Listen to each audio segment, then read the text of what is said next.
You're about to listen to Whiskey Hell Podcast, a show centered on recent news, excellent craft beer, and absolute debauchery. While the guys are getting ready, you can reach them on Twitter at whiskey_hell. You can also go to the whiskeyhellpod.com or email them at whiskeyhellpod@gmail.com. At the end, be sure to drop them a review as a thank you for the content. Looks like they're ready. Enjoy the show, and listener discretion is advised.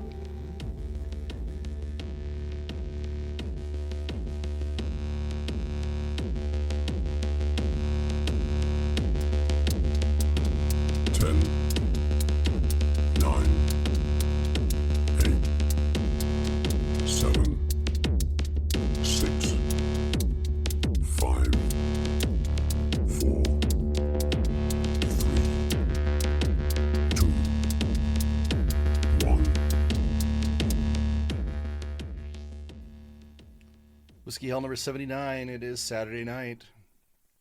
We're with you spiritually and metaphysically, emotionally. Well, what other ways? I mean, without making it too creepy, I think we should stop there. All right. That's a good call. You are going to be the voice of reason tonight. Oh, good God, no. Yes. No. I mean, we can start there, but I promise you, I will absolutely derail that.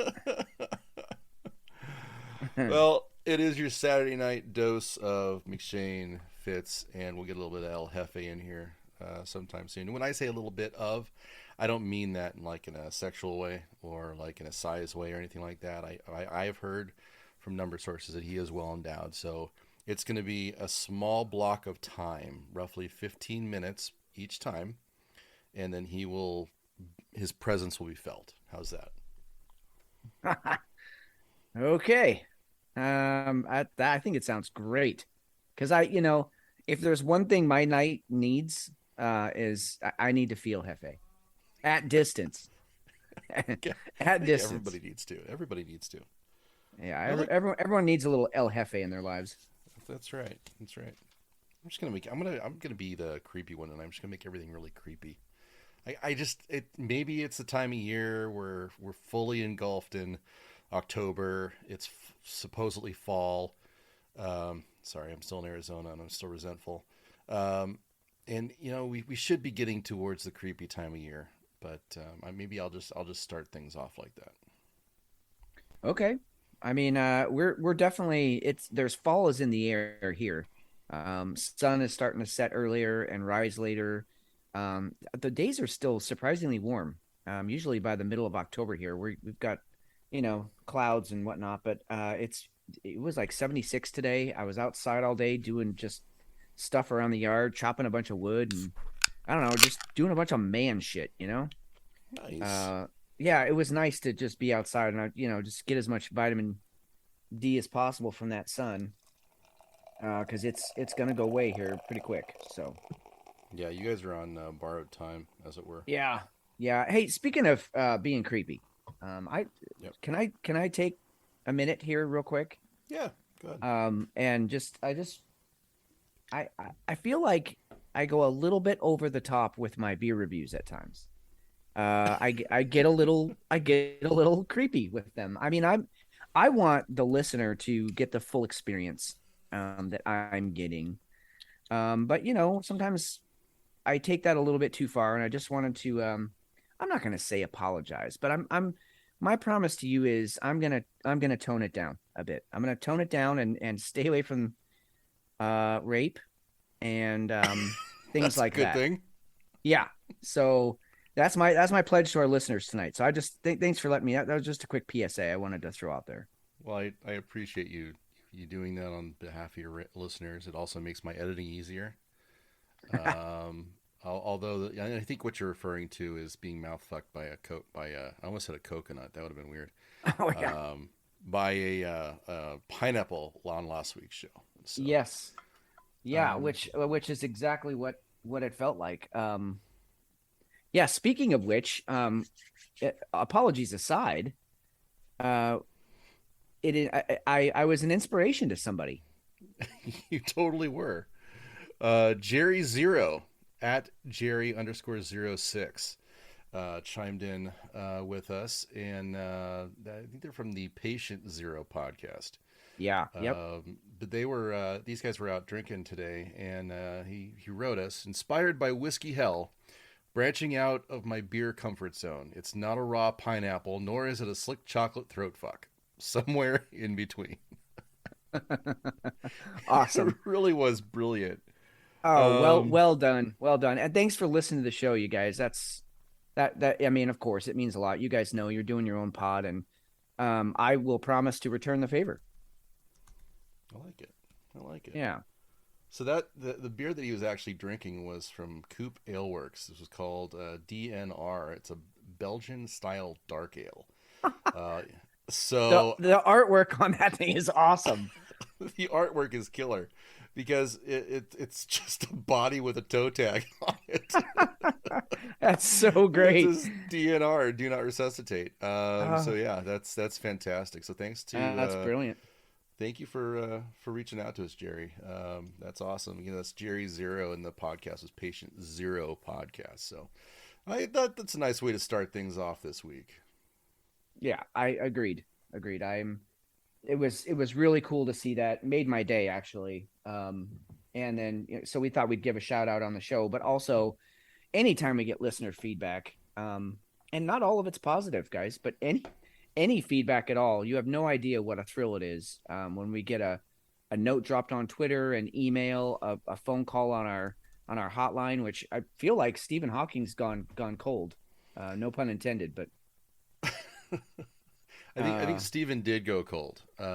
We I don't know. We may get more visitations from other celebrities here. You guys can always light us up with on the phone number 602-834-7937. Website's whiskeyhellpod.com, and Twitter is whiskey_hell. You even got a email address if you guys really want it. It's whiskeyhellpod@gmail.com though. So with that, Fitz, what are you drinking? Well, I know I've had this beer on the show before, and we talked about sort of last week how we try not to repeat beers. But two things happened to me this week. One, I didn't get to my usual stops for my beers, so I kind of had to make do with what was kind of on the way home yesterday. But what I did find, I'm actually really happy with, and I'm really excited to talk about again.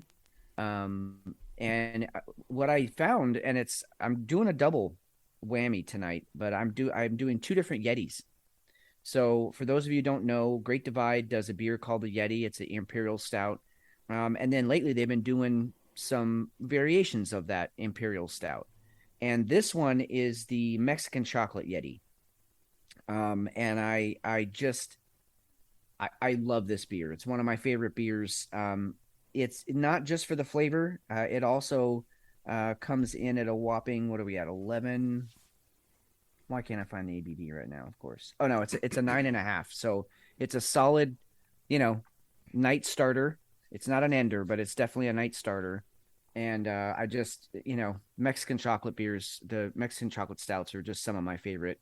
Particularly this one, if I remember correctly, there's just enough of a ancho chili kick at the end to really make it a fun beer, tomorrow morning. So I'm gonna take my first sip here. Oh my god, little lady, you can come in my mouth any night you want. This is so fucking good. Oh, McShane, you officially lasted 6 minutes. No, hold on. This is so when you go down to Tijuana and there's just that perfect Latina, and she walks up to you, and it's you've both been drinking all night. She walks up and she's like, "Can I please sit on your face and run chocolate down my body into your mouth?" And that's what this beer is. Yeah, it's a Saturday night here. I mean, that's that happens all the time to me. God, that's just what a memory. Whew. But no, this beer is so good. Extremely so nice chocolate, really nice mouthfeel. Not too uh boozy. The booze is there, but it's just so smooth, so smooth. Not a huge head. That's the one thing about this one that a lot of the Yetis, they don't get a lot of head on them. And as all of our listeners know, McShane, Hefe, and I are all big fans of head. So that's the one thing I would maybe increase on this is a little more head. But otherwise, I this, and again, I've been doing, physical labor all day. So, and this is my first beer. I haven't pre-gamed at all. So maybe that's part of what's coming out right now. But this couldn't be a more perfect beer. It's so good. Nice. Yeah. That Yeti is like one of the most perfect bases that you can create different beers from. Because they've got a whole line of different imperial stouts. It's a fantastic stout to begin with, but it just allows you to do a lot of cool things like the Mexican chocolate. So that's awesome. Good. Yeah, and my second beer is another Yeti, another variation of this. Nice, you're doubling up. All right. Yeah, they had 4 different kinds, and I got all 4, but of course I'm only going to do 2 on the show. Yeah. So I'll get to kind of report on just a couple of the different variations they've been doing with this. So yeah, really cool stuff. Yeah. Good for you. All right. How about you? What are you sipping on? All right. Do you remember a brewery here in town that we were never really very fond of before you left called Goldwater Brewing? Yes, very much so. Do you remember why we didn't like them? Well, I remember. So the first thing that popped in my mind when you said that was they were just doing like a bunch of just like run of the mill lagers and ales. There was nothing dark to what they were doing. I think they had an amber, and you hated it. I was gonna get it too, and you hated it. And I was like, all right, then I'll avoid that. But yeah, I just remember them doing a bunch of light stuff and a bunch of kind of, their take on Bud Light kind of stuff. And so just kind of, but that's what sticks in my head. So I'm drinking Uncharted Baltic Porter Dark Lager. Now, in my experience, no self-respecting brewery would ever say Baltic Porter Dark Lager. Yeah, what? Well, that's the first thing that caught my eye. Now, I have to try any Baltic Porter that I come across. So this is a no-brainer. Right, okay, no-brainer. But I stopped short thinking, okay, maybe they couldn't pull off the Baltic Porter, so they decided to throw in the dark lager at the end of it to just kind of give themselves an out. Well, this is called Uncharted. It is a 6.3 ABV. It should be a Baltic Porter. And we will taste it now.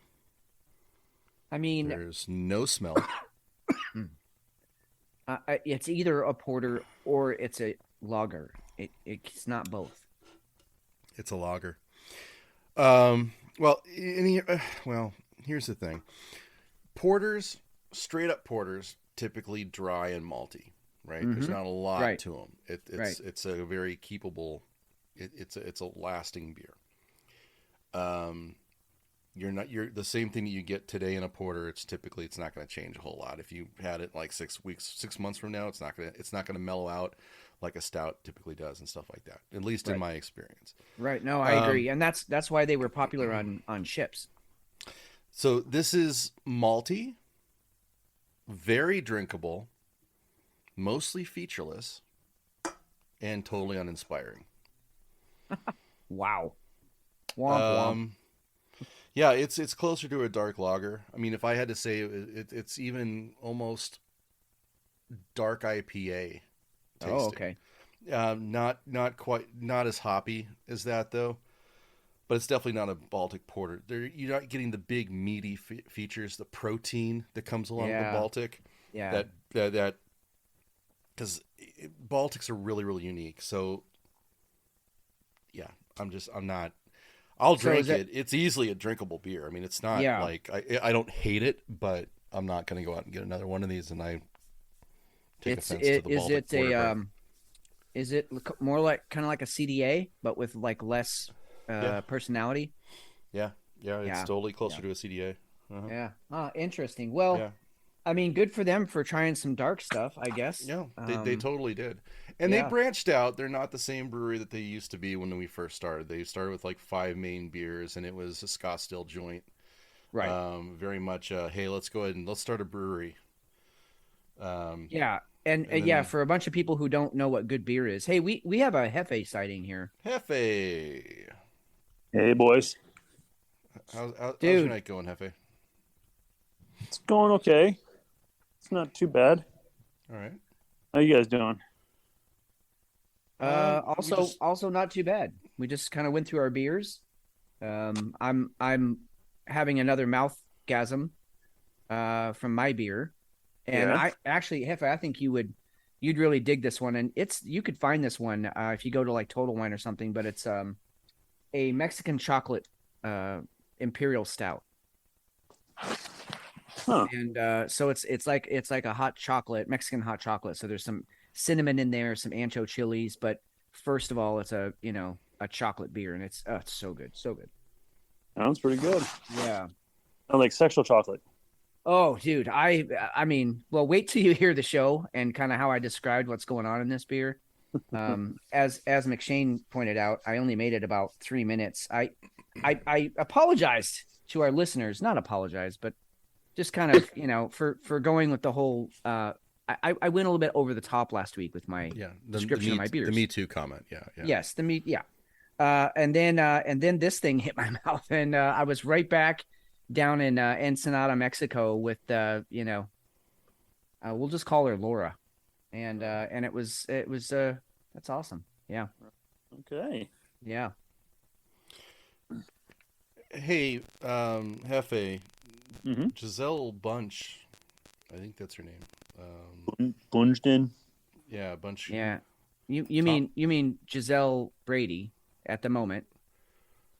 Right. Well, she kept her name, but yeah, it's Tom's wife. She's up for grabs again. So I don't know if she's going to be on Tinder or anything. You might want to look her up. She's gonna be Giselle de Jefe pretty soon. Hey. I'm So just all right, saying. Jefe. All right. Scenario.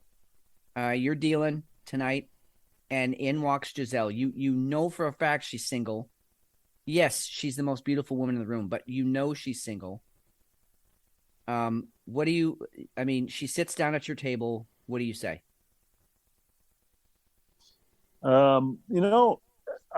Okay. I don't think she's that great. I mean, she's pretty, but I just don't see what the big fuss is about, to be honest. All the way back to Victoria's Secret when she was a model. You didn't think she was? After I turned, I don't know, 16, all the Victoria's Secret, or it was Victoria's Secret or SI swimsuit, they all just kind of look the same. So she's pretty. I mean, I'm not gonna say she's ugly or anything like that, but I just don't see her as, Well, okay. Well, the question still stands though. What do you say to her? She sits down at your table. Can I be your rebound? Well, I'd probably come up with some kind of tight end or wide receiver joke. Or why? How about you just say like, hey, fuck Tom Brady. Why don't you come home with the real man? Yeah, there you go. I don't know. Maybe that's a little too forward. I don't know.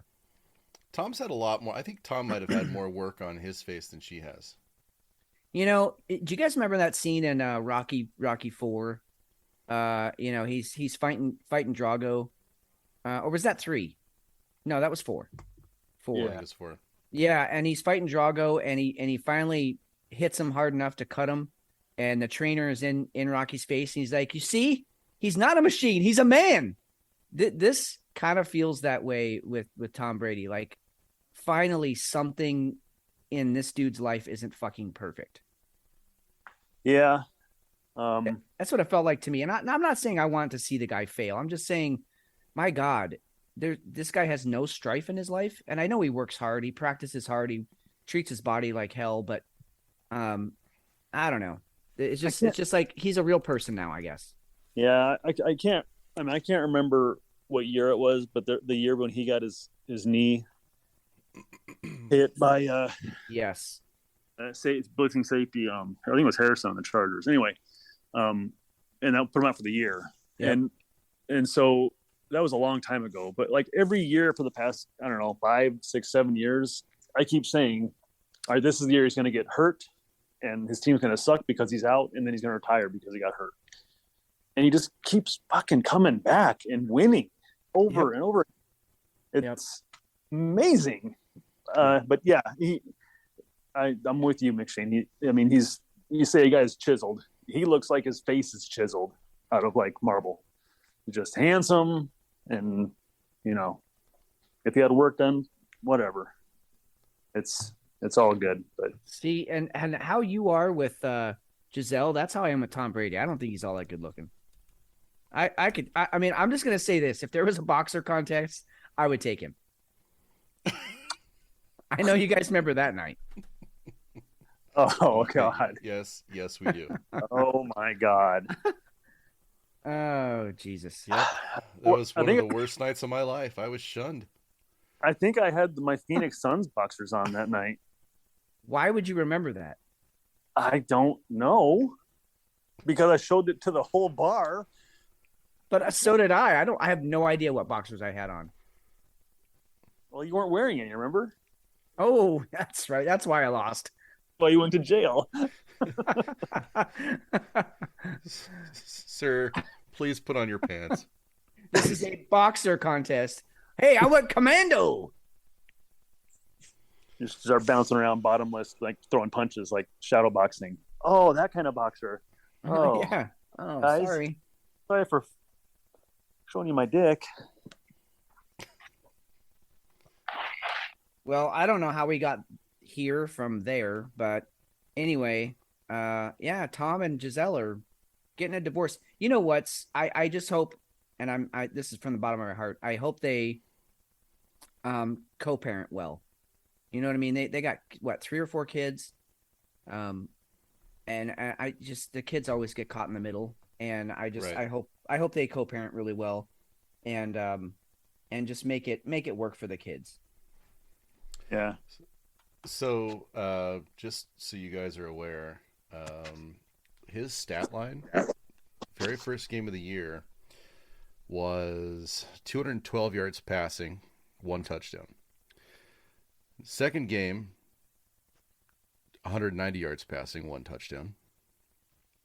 Third game, and the third game came after the announcement that they were getting divorced. 271 yards passing, 1 touchdown. Fourth game, 385 yards passing, 3 touchdowns. And that was against Kansas City. Oh, my God. I went out and I picked up Tom Brady and I put him on my bench.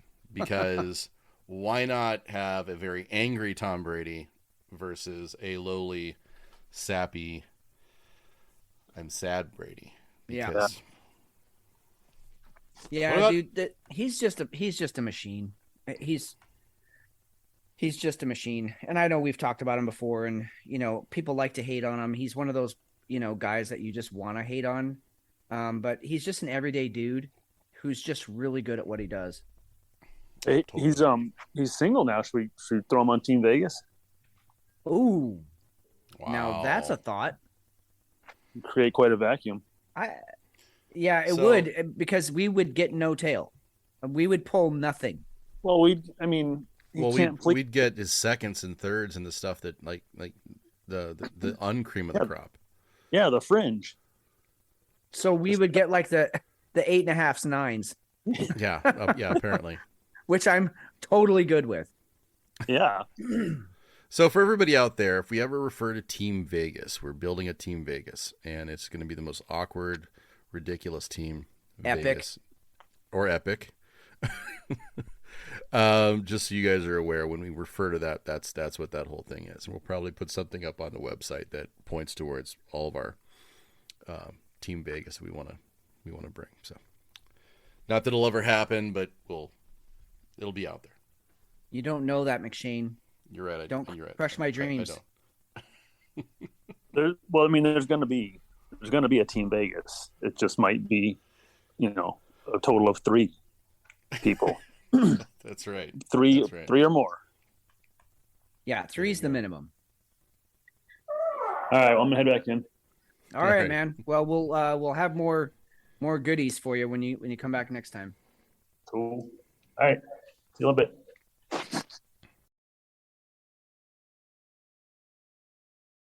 All right. Well, let's get into the news, shall we? Yeah, let's do it because it was weird. You and I we've got our group text that we're on, and the week started out really slow. Like it was a little scary. I'm like, what are we going to talk about on the show? And then Wednesday, Thursday, and Friday happened, and even a little bit into today. So we have plenty to talk about and get into, which is, I mean, in today's day and age, I don't really worry about it. But still, like Monday and Tuesday were just so quiet. The stock market was going up. Things were looking groovy. I'm like, whoa, we're gonna have to come up with some other content. And then the bottom fell out. Yeah. Well, in the stories that we had at the early in the week. I mean, there's a lot to talk about, but it was like not real interesting. It wasn't going to go anyplace. But as we do, let's go in and get into it. Bill Gates rejects climate moral crusade. Did not see this one coming. Me either. Bill Gates rejects climate moral crusade, says telling people not to eat meat won't help solve. Now, the one thing I found interesting about this article, as you kind of get deeper and deeper into it, is he justifies what he's saying by saying, look, the rich countries, he says rich countries, which that's a little cringeworthy, but okay, rich countries only make up less than a third of all emissions.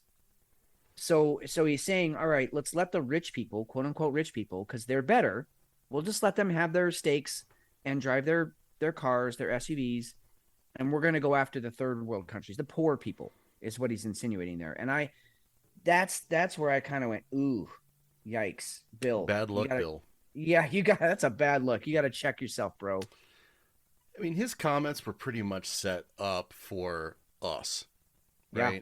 I mean, that was, and the assumption was, okay, well, the civilized Western countries, your most of Europe, the U.S., Canada, Australia, all of us, you guys are good.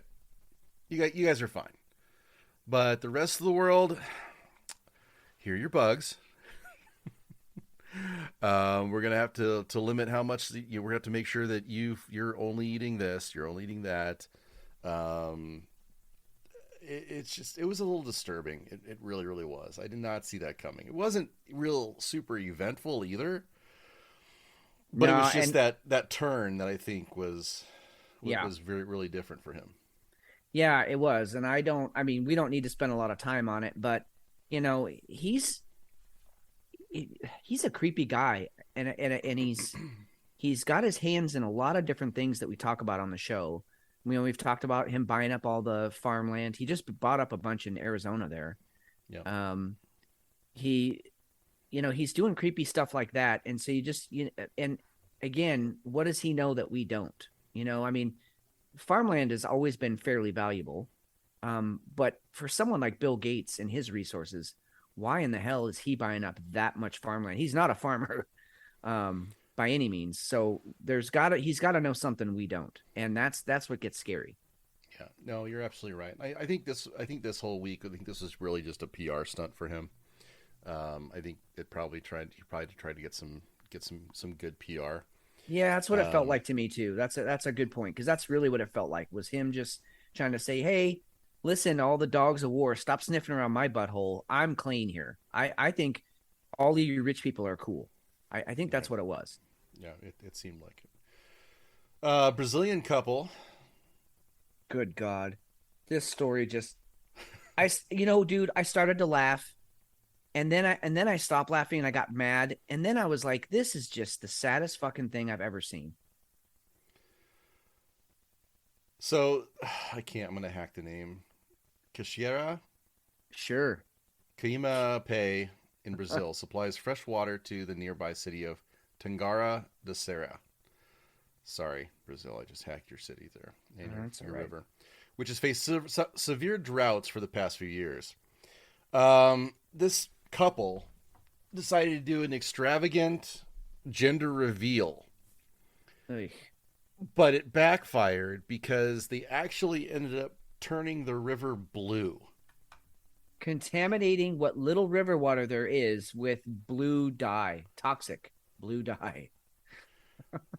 As reported by the Washington Post, a celebration in the central Brazilian state of Mato Grosso featured the standard assortment of pink and blue balloons alongside a giant stork and powder cannons that shot colored puffs into the air to announce the baby's gender. Blue powder filled the air to announce that the couple is having a boy, but the party host took the celebration a step further by dyeing an entire nearby waterfall electric blue. This stuff has to stop. This gender reveal crap has to stop. It's so dumb. First of all, new parents, I get it. You're excited. But this gender reveal thing, it came and went. Like, leave it alone. It's so dumb.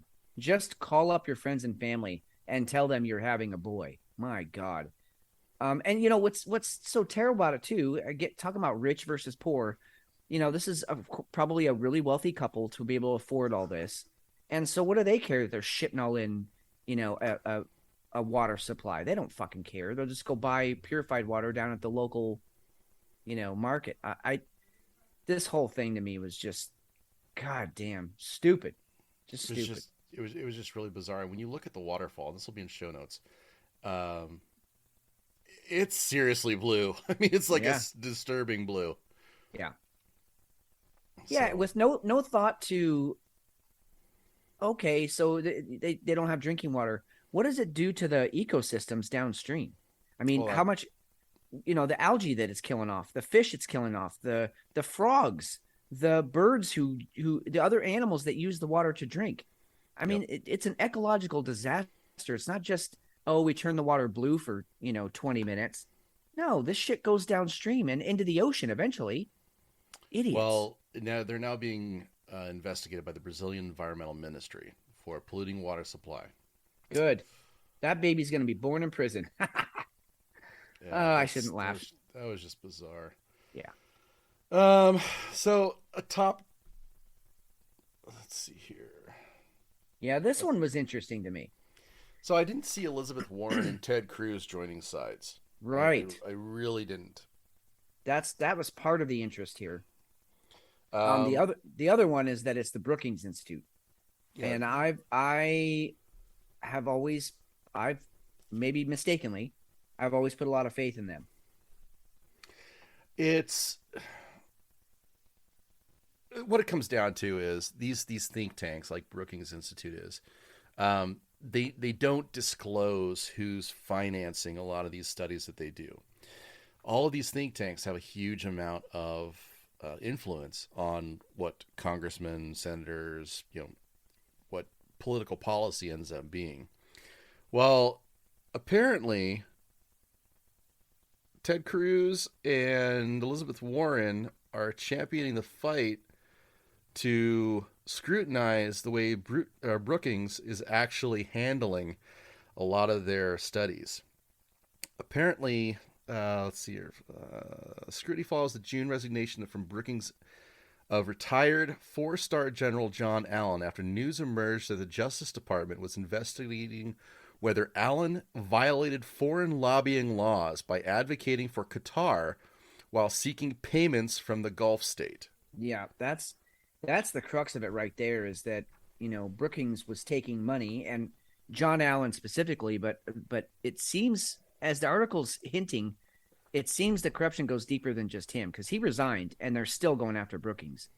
But it looks like they're taking money from these states, countries, and then Brookings is then writing policy based on those donations in order for our legislators to make friendly policies towards those countries. Basically is what it boils down to. And didn't we have a story last week about the Biden administration having ties to China China? And a Yeah. certain, I can't remember the name of it.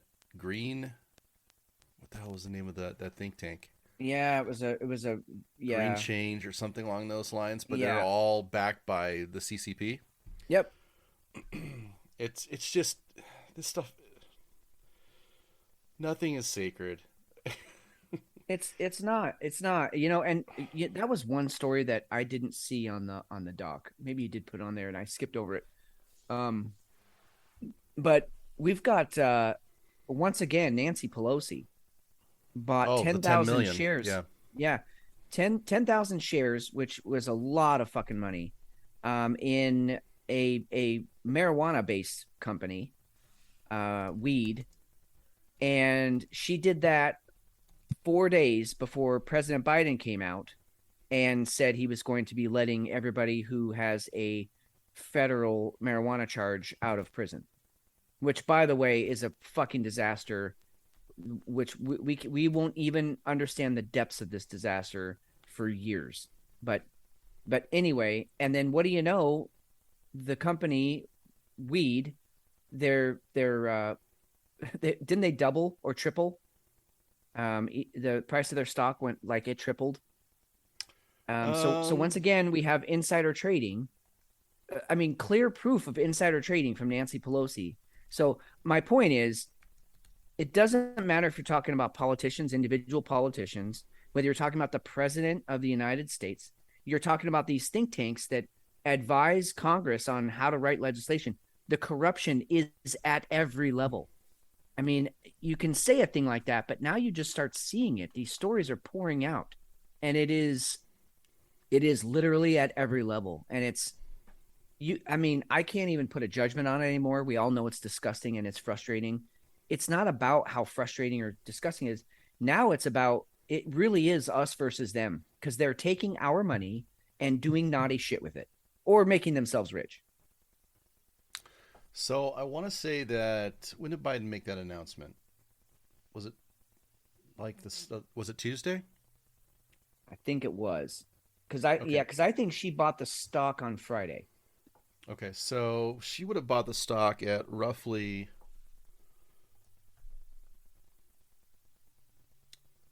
So she would have bought it around $3.65. I don't know if and when she actually sold. On the 7th, it hit $5.16. Okay, so it didn't quite double. No, but his announcement would have come out on the 4th, and at that point in time, it did go probably 75 cents or so. Yeah, it looks like 50 cents maybe. Well, and at 10,000 shares, that's not chump change. I think it was 10 million shares. Oh, was it? Okay. It was a lot more than I can afford. I know that. Yeah, I'm seeing a lot. I just did a quick Google search. It looks like I'm seeing 10 million. Yep, shares. You're right. 10 million shares right there. It says. Yeah. 4 days before he. So it is what it is. I mean, God, I would love for us to do something about it to stop it, but it just doesn't seem like anybody really wants to, especially right before midterms. I think people want to, but what are you and I going to do about it? Well, that's just the thing. We're not. I mean, we're going to go out and we can't do. Yeah, we're going to stick our dicks in a voting machine, and it says, "Okay, you're voting for Nancy Pelosi." No, I said I wanted someone else. No, thank you. You voted for Nancy Pelosi. Like what? And not that we even vote for her. She's in California, but I'm just saying, like, it's arbitrary, guys. It's ridiculous. I mean, what? And again, I'm jumping around, but we had a CEO of a voting machine company, the voting software company. He's now in prison and being accused of selling all of our data to a Chinese firm. So you really think our elections are legit? My God. It makes you wonder. It really does. And I think in his case, I'm pretty sure it was information about the voting site and who was working there. At least that's what I gathered from that story when I read it. Okay. But still, why smoking gun? You know, if that kind of access is there, there's no reason there wouldn't be other kinds of access. So I'm with you on that. Did you want to get into the Oregon hybrid energy plant? Because that was actually a cool story. I do. It is kind of a cool story, and I think there's a lot to unpack there. Before we get off of the voting stuff, I just want to say, I mean, we are today is October 8th, so we are less than 4 weeks away from midterms, and I'm excited from the standpoint of this show and what we do on this show for the next 3 weeks, because I have a feeling fires are going to be lit in every corner of the room, and especially the door, and we're just going to be looking for a way out. And it's going to be really fun to talk about it. It's also going to be some crazy shit coming up, because some people are getting desperate, I feel. So anyway, I just wanted to throw that out there, and it's not even a prediction. I'm not predicting anything. I'm telling you, the next 3 weeks are going to be crazy. No, I agree. I think it is going to be pretty nuts. We already had Herschel Walker. There's a story that came up about Herschel Walker. I guess this kid either did a TikTok or a YouTube or tweet or something. I don't know what it was. Talking about how Herschel Walker ran out on him and his mom. And this was the same woman that he made go and get an abortion. Oof. There's gonna be all kinds of stuff coming up. Yeah. Let the mudslinging begin. It's already started, but it's gonna get bad. Yeah. No, it totally is. Well, so this hybrid, let's talk about it. How close is this? It's a tiny Oregon town that hosts first wind solar battery hybrid plant.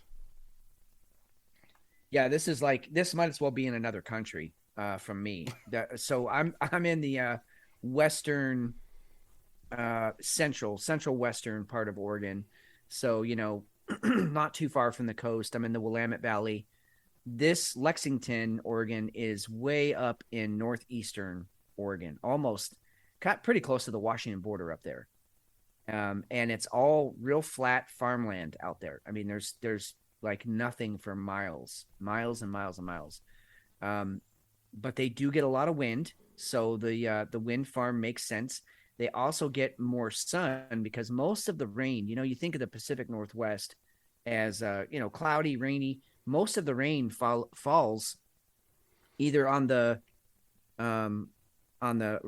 coast range of mountains or in the Cascades, which is 2 hours east. So okay. A lot of the rain doesn't make it east of us, too far east of us. So yes, we are rainy and cloudy here, but once you get, about 100 miles east of Eugene or Portland or whatever, it dries out considerably. So again, solar makes a lot of sense out there too.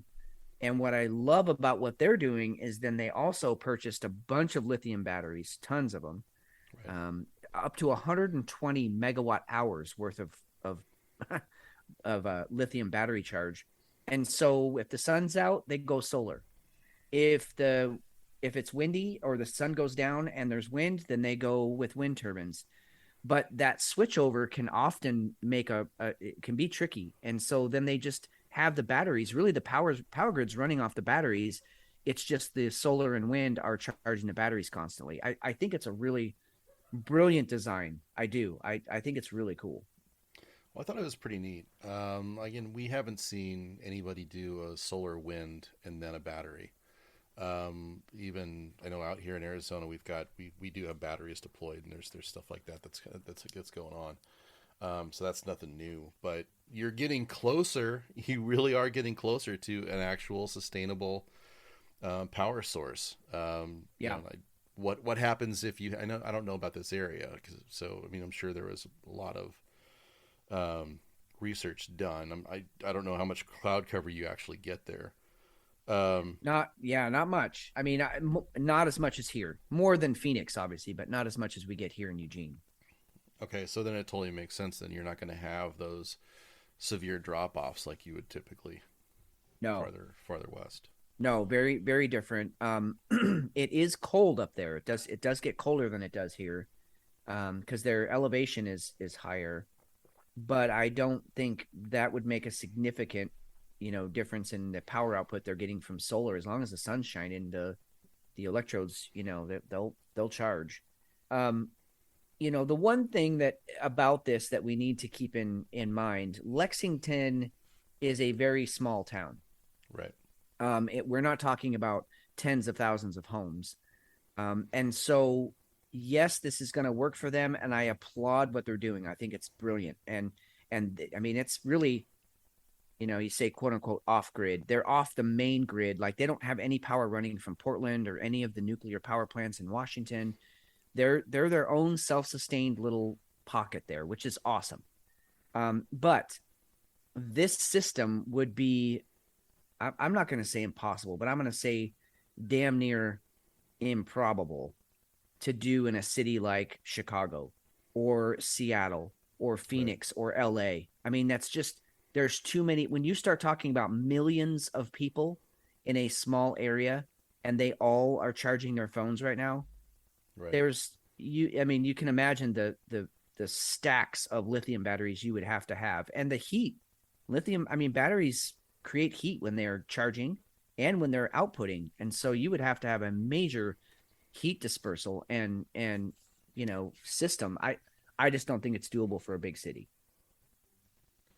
100% of their, let's see, the plant located in a remote expanse 3 hours east of Portland is a partnership between Next Era Energy Resources and Portland General Electric, a public utility required to reduce carbon emissions by 100% by 2040 under an Oregon climate law passed last year, one of the most ambitious in the nation.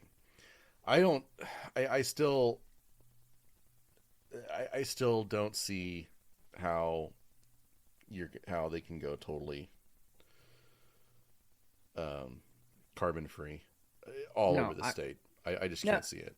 You would know better than me, but I from the little bit of research I've done, and I haven't done a lot. But I have researched it.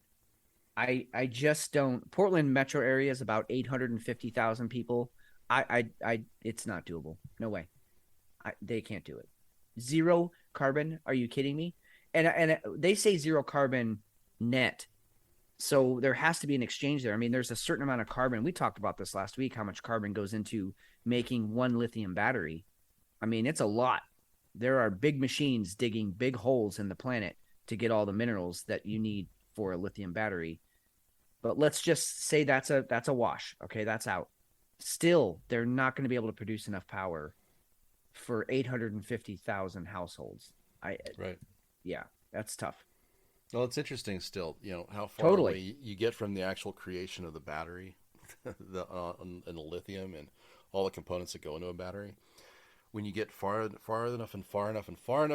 away from how that battery was actually mined to where you're actually using it, how you can actually say it's, your carbon, the carbon is zero on it.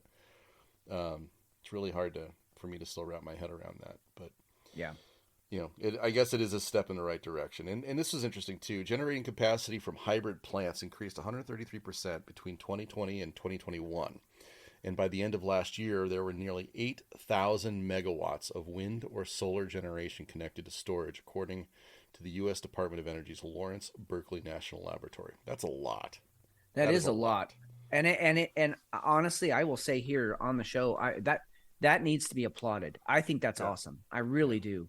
I am not, anti, getting us off of fossil fuels. I'm not. I do know for a fact that, the climate crisis that we're heading into, quote unquote crisis, is not caused by fossil fuels and by humans and our carbon output. So I think all of this is sort of, masturbation to just see what our technology can do, because it's not going to make a dent in the rising temperatures that we're going to experience, because that's all coming from the giant furnace that we call the sun. But I still applaud the efforts. I think it's awesome. I think, honestly, when I read this article, I thought it would be a really cool field trip to just head up there and take some pictures, maybe for the website, or even see if I could talk to somebody from the plant. Just do an interview. So I'm intrigued by it, and I really think it's cool. It's cool. It's in my state. But also, let's put everything into perspective here. We are still heavily dependent on fossil fuels, and that's not going to end by 2040. No. Hey, but well, you know what has happened, which is nice. China has police in the New York in New York City now. Okay, so we're going here, huh? Yeah, we're Um, gonna go here.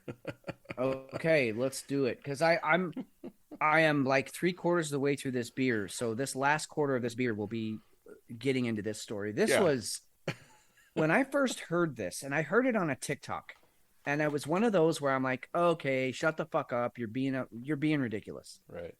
Then I signed up for the Epic Times. They're a total fringe, independent journalist newspaper, Yeah, not a hardcore right. paper. Hardcore Yeah, right. hardcore right. But they find some cool shit. So then I get this literally the next day, the next morning. This email is in my email, my inbox, and no shit. And I so go ahead and let's get into the article, and then we'll dissect it.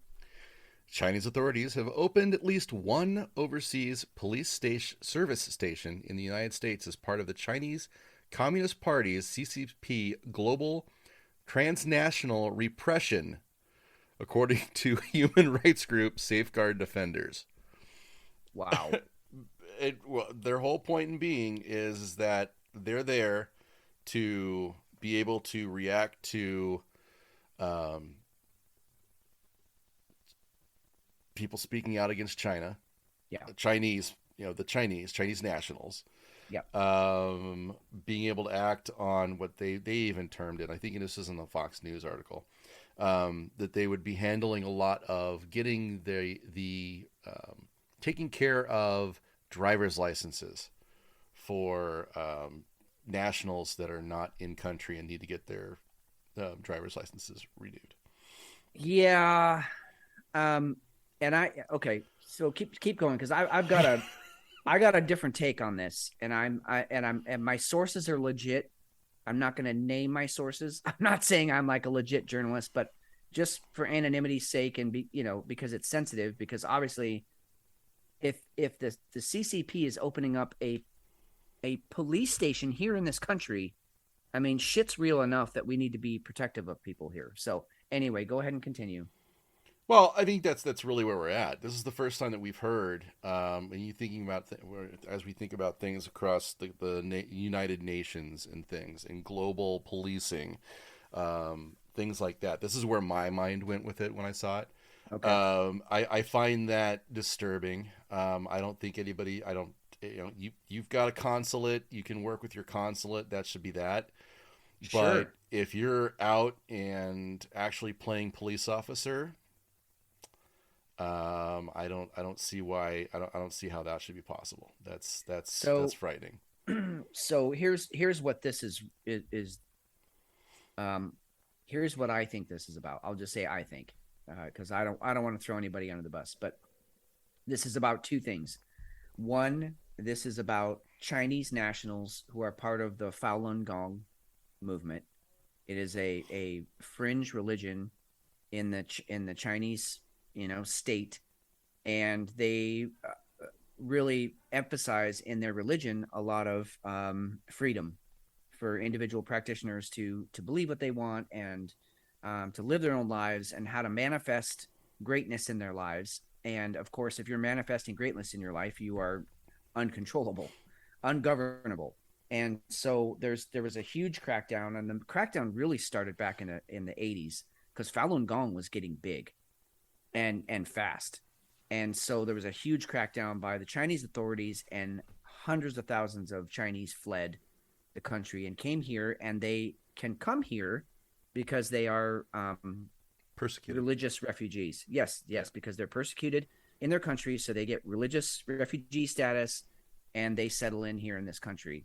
And my sources, who are Chinese nationals, now part of the United States, have United States citizenship, they think this is a big push to find maybe some of the heads of the Falun Gong churches, movements, and arrest them and claim that they are, illegal refugees from China and take them back to China. And they go to work camps. They have their organs harvested. They go to re-education camps. It's not a pretty picture once they leave our shores here. And so this is a police station in order to expedite that process of finding who these people are and getting them back to China for punishment. Public Security Bureau Fuzhou, China, announced in January 2022 that it has opened the first batch of 30 overseas police stations in 25 cities in 21 countries, with the U.S. branch hosted at the American Changli Association, a Chinese overseas hometown association founded in 1998 that shoulders the mission of uniting the villagers fighting for their legitimate rights and interests, promoting the prosperity and stability of the overseas Chinese settlements, and acting as a bridge for the villagers to get rich through hard work. Wow. That's a bunch of bullshit. That's a loaded statement. Woo. Yeah. Man. So this is one of the stories that popped up towards the end of the week that we just had to throw in there. We have not done a whole lot of digging on it. It'll be in show notes. There's a Epoch Times, and there's also a Fox News article. You guys can check it out. But yeah, I would like to know why they get to go ahead and have a police branch here. Who okayed that? Yeah. What kind of jurisdiction do they actually have? What kind of rights does somebody who actually is a refugee here, somebody has been religiously persecuted, like you were talking about? I wouldn't see that they can be taken home. I don't know the laws though. So yeah, I mean, I'm with you. I would like to know what those laws say. I mean, we've got, Julian Assange and what's his name? What's the other? Snowden, who are enemies of the United States. They're the enemies of this state. They run away to a foreign consulate, and we have people out there actively searching for them to bring them back here. And I don't know what jurisdiction. I mean, I guess we didn't have any jurisdiction because both of these guys are still out on the run. But the point is, they're still on the run. Right. They can't just settle in and be like, okay, I'm going to live in Chile, and the United States can fuck off because I'm now a citizen of Chile. They can't. We have operatives out there looking for them actively.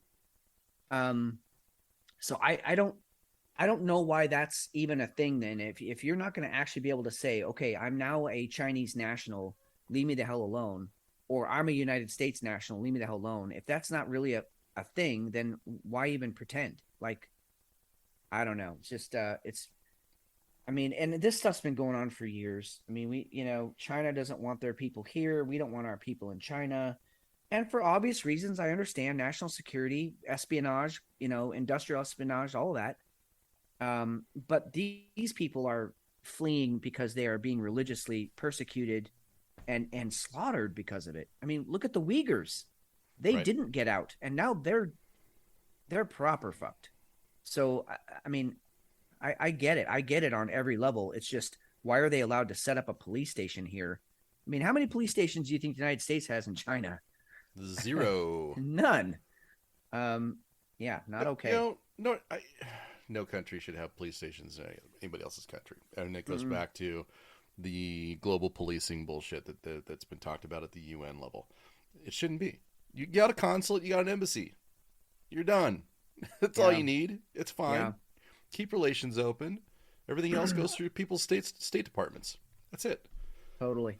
Exactly. State Department. I was under the impression that's what state departments were for. Yeah. Well, apparently, not so much anymore. Just a quick side note, just anecdotal. When I was in San Francisco last, which was probably about a month and a half ago now, we went down, took a couple of my Kung Fu brothers that had never been down to Chinatown, took them down there and spent 3 or 4 hours down there. But at the very entrance, when you walk into Chinatown proper, I believe it's, I'm going to get the street name wrong, so I won't even say it. But you walk in, there's the big, formal gates, and there were 2 people on either side of that street on both corners, underneath the gate, and they were part of the Falun Gong thing, handing out pamphlets. And the pamphlets weren't, hey, come join our church. The pamphlets were, hey, we're in a potential humanitarian crisis here. We're being actively persecuted, even in this country. Please help. And I Wow. took the pamphlet because he handed it to me. I was reading it. I'm like, holy shit! Like these people are really afraid for their lives, but they're Yeah. here in San Francisco, in America, and they're afraid. So anyway, that's just a little bit of, and then so fast forward, 6 weeks, and this article pops up, and it's like, what the fuck? Wow. Well, I 2 + 2. I mean, Right. Lime Green Gang or Mayor Adams, do we care? I don't care about the Lime Green Gang, other than the fact that I'm not sure why nobody did anything. I understand minding your own business, and I understand not wanting to get involved, but this was just outright, bullying and brutality. Yeah. Against innocent people. I guess, let's just quickly tell the story and then we can move on. So NYC again, New York, and somebody from New York who listens to the show, tell us if this stuff is normal. I would like to think it's not, but I've also heard other stories that it totally is. They like to do things their own way. But anyway, these 4, I think it was, individuals, in lime green outfits. A group of 6 women wearing neon green bodysuits attacked 2 19-year-old women aboard a New York City subway over the weekend. Very bizarre. It was just a straight up beatdown. I think they stole phones and I think they robbed them also. But yeah, it was just a straight up mugging. And people just sat and watched it. Like, and I understand. I remember being a kid, and not feeling capable, and so I didn't want to pick a fight that, I wasn't sure if I could handle or not. Sometimes the fight came to me, and then you don't have a choice. But to actually jump into a fight, I understand. But at the same time, there's like 20 people watching this happen. 20 people could have stopped these 6 women. And they're very clearly women. I mean, and I'm not saying it's okay to go hit a woman, but they're fucking these girls up. I mean, fucking them up. At least pull them off of them. At least throw them off the subway. Yeah, why was nothing done? There was nothing done. And I still don't. I mean, okay, I'm sure it costs a great deal. I don't know how much it would cost to actually stick a cop on every train. But you would think by now they would be doing something like that. Yep. I'll tell you what, even on every 4th train, but it was completely random. That would be enough to deter stuff like this. Because you wouldn't know if the cop was on your train or not. I mean, remember after 9/11 when U.S. Marshals were just randomly flying flights? Yeah. I mean, that's the kind of mentality we have to have with this stuff. And Mayor Adams doesn't seem too concerned. No. Because why isn't he concerned, McShane? Well, he has a migrant crisis going on, and it's imperative that, well, let's listen. Here, hang on. Few weeks, we'll be opening a large humanitarian emergency response and relief center on Randall's Island that will safely house hundreds of people who have found themselves in New York City at their long journey from our southern border. I will be there to welcome them and to stay with them, to hear their stories. But unless we take immediate action, that center will be full in days, and we will have to open another and another and another, even as winter weather arrives. As a result of that reality, today, I am declaring a state of emergency in the city of New York and issuing an executive order. This executive order will formally direct all relevant agencies to coordinate their efforts to construct the humanitarian relief centers. We are also suspending certain land use requirements to expedite this process. New York City has already done more than nearly any other city to support this influx of asylum seekers. And we cannot deprive longtime New Yorkers of support and services, even as we address the needs of these new arrivals. It's not sustainable, and it is not right. Speaking as somebody from Arizona, or as somebody from Arizona, get over yourself. Jesus. I maybe I'm making a leap here, but it sounds like basically he's setting up internment camps.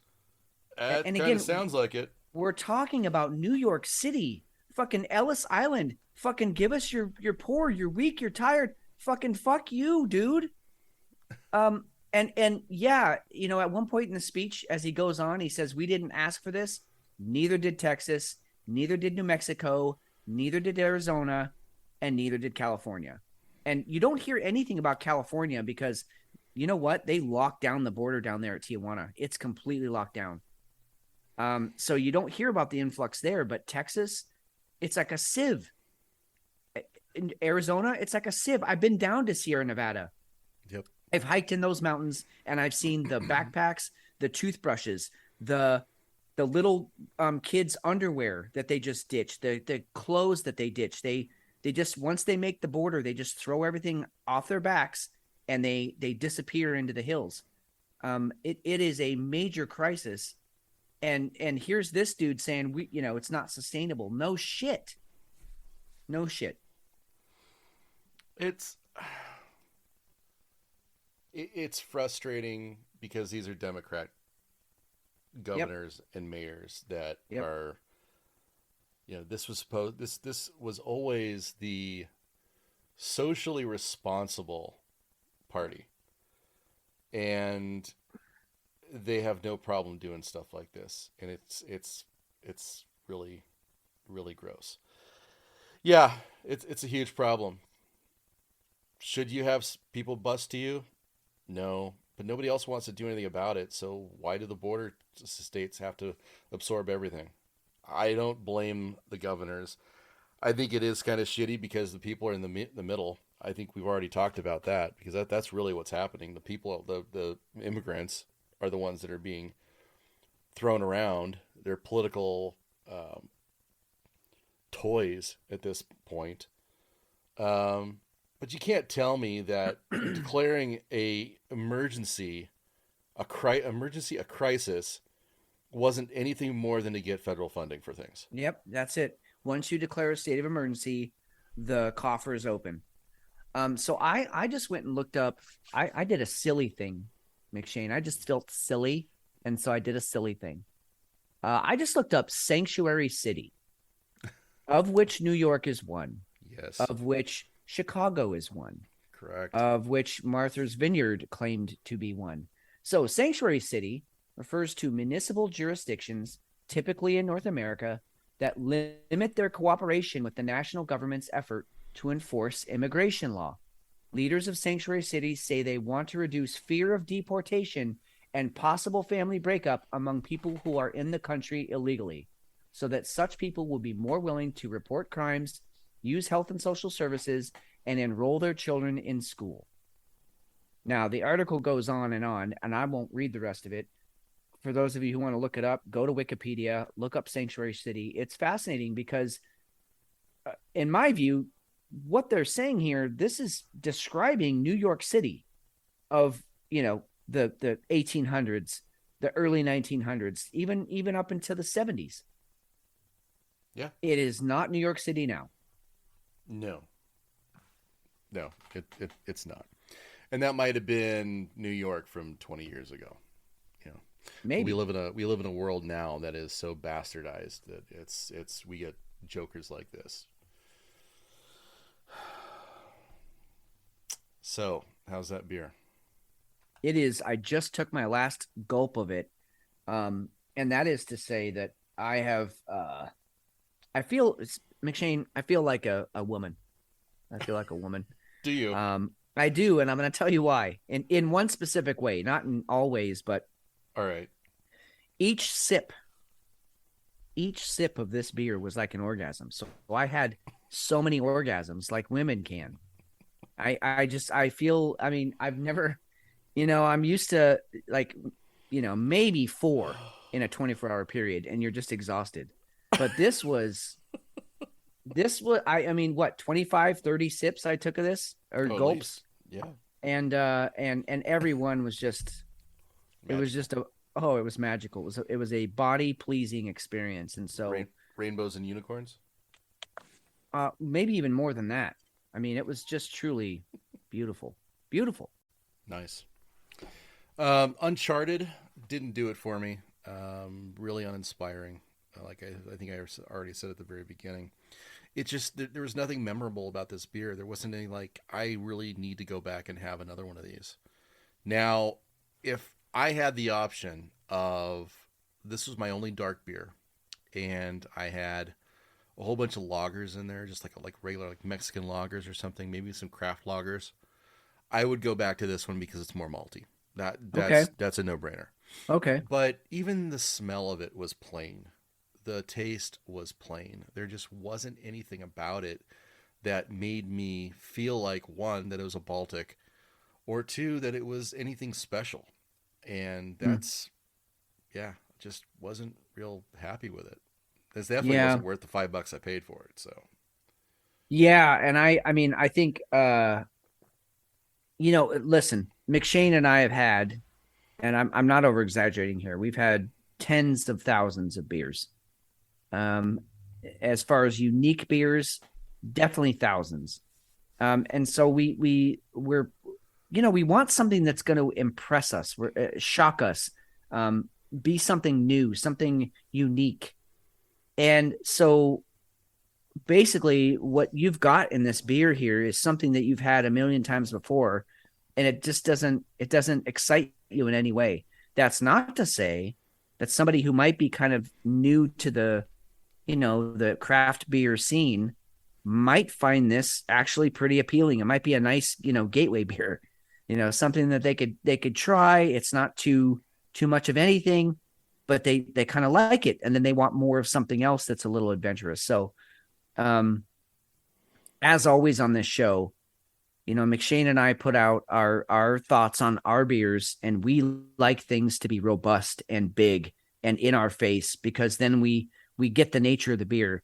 Then you come across something like this that's just so middle of the road, and it's, I guess, boring. I don't want to put words in your mouth, but it kind of just sounds like it was boring.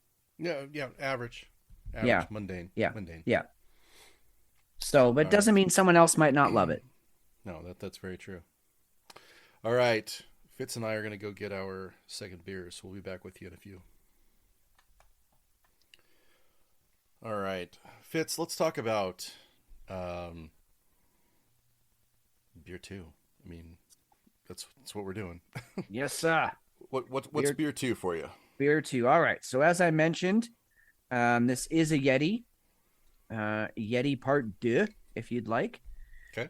This one is and I know you're going to be surprised, so I'm hoping you're sitting down. This is the pumpkin spice Yeti. Of course. Because I had to, right? All right. Yeah. I knew a lot of our listeners out there were waiting for it to drop, and here we are. I mean, it's only this time of year, once a year. Well, of course. I don't know what that means, but anyway, so I went with the pumpkin spice Yeti, which also I think I've had on the show before, but I'm not sure. I definitely remember having the Mexican chocolate one on there, but I can't remember for sure if I had this one. I'm sure I did. I've never heard of that one, honestly. Oh, really? Okay. Yeah, maybe a brand new one for us.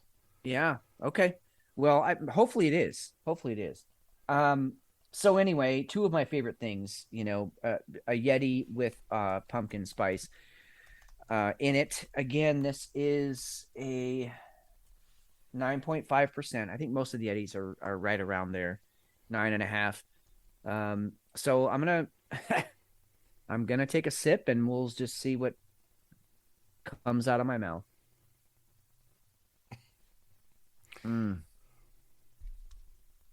Oh, fuck me, man. Oh my God. I feel like I'm eating out a pumpkin. I am just face first, just spreading the legs, cheeks area, and just eating this pumpkin. Oh my God, it's so good. You just made the pumpkin a human being. I love it.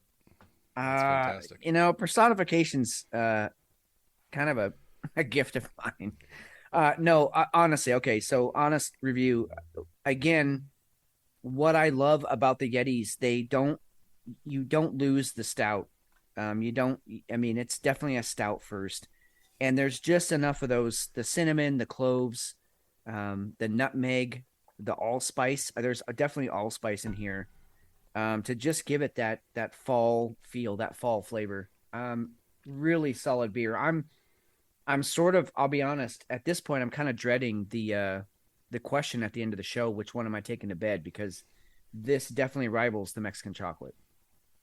Nice. Yeah, it's really good. I just think it's nice the consistency though too. And the other thing I wanted to kind of go back to is that this is a base recipe that they use, but that doesn't mean that they're just throwing in, we're just going to make this one pumpkin. We're just going to make this one Mexican spice. They don't just do a little bit to change it. Like they actually brew it and it's a completely finished beer. That's the nice thing about Great Divide. Right.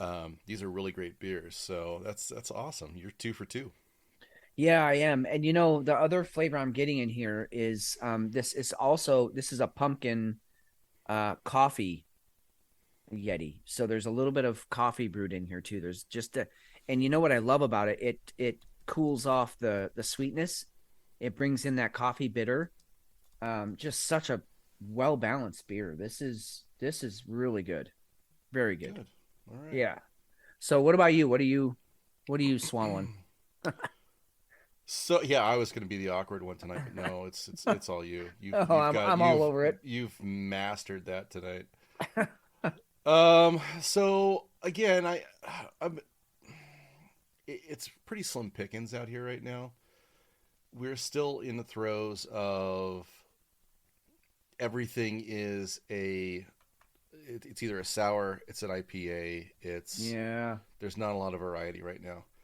And it's a little bit frustrating. It really is. I'm trying to find here. I think it's on the collaborations. I have a Toppling Goliath. I've not had many of their beers, so I'm looking forward to it. This is the first I've ever heard of this brewery ever. This is awesome. Yeah, and they're from Iowa. Yeah. This one's called King Al. So you can see kind of the artwork that they've got. They've got a lot of they deal in dinosaurs, honestly. Yeah. That's kind of their jam. This is it's brewed and canned at Equilibrium Brewing in New York. But yeah, it's a collaboration with Toppling Goliath.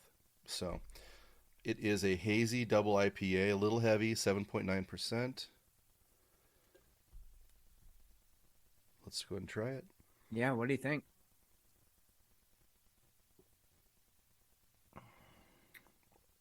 Oh, that's a really good hazy. It's a sweet hazy. It's a earthy. You know how when you're eating something that's natural, if you have something that's kind of processed a little bit, it doesn't have as unique a taste. It doesn't have that earthy fresh taste. This is all earthy fresh. Nice. It's quite good. See, that's when I can actually get into IPAs, when they get rid of the just trying to go over the top with all the hops and just get to actually making a beer. That's awesome. Yeah. I'm really happy with this one. So this is King Al of Toppling Goliath. So I don't see it on their site. So I'm pretty sure it's a collab or a rotational. Could be a one-off, I guess. But jeez, they make a lot of beers. Holy shit. Yeah, that's a lot to look through. Oh yeah, there's a ton. But you guys can go to tgbrews.com and check out some of the beers that they've got here. So I'll go back out there. I've seen a lot of their stuff out here now, but I haven't taken a swing at any of them. But I will definitely do that. This one's a treat. Yeah, nice.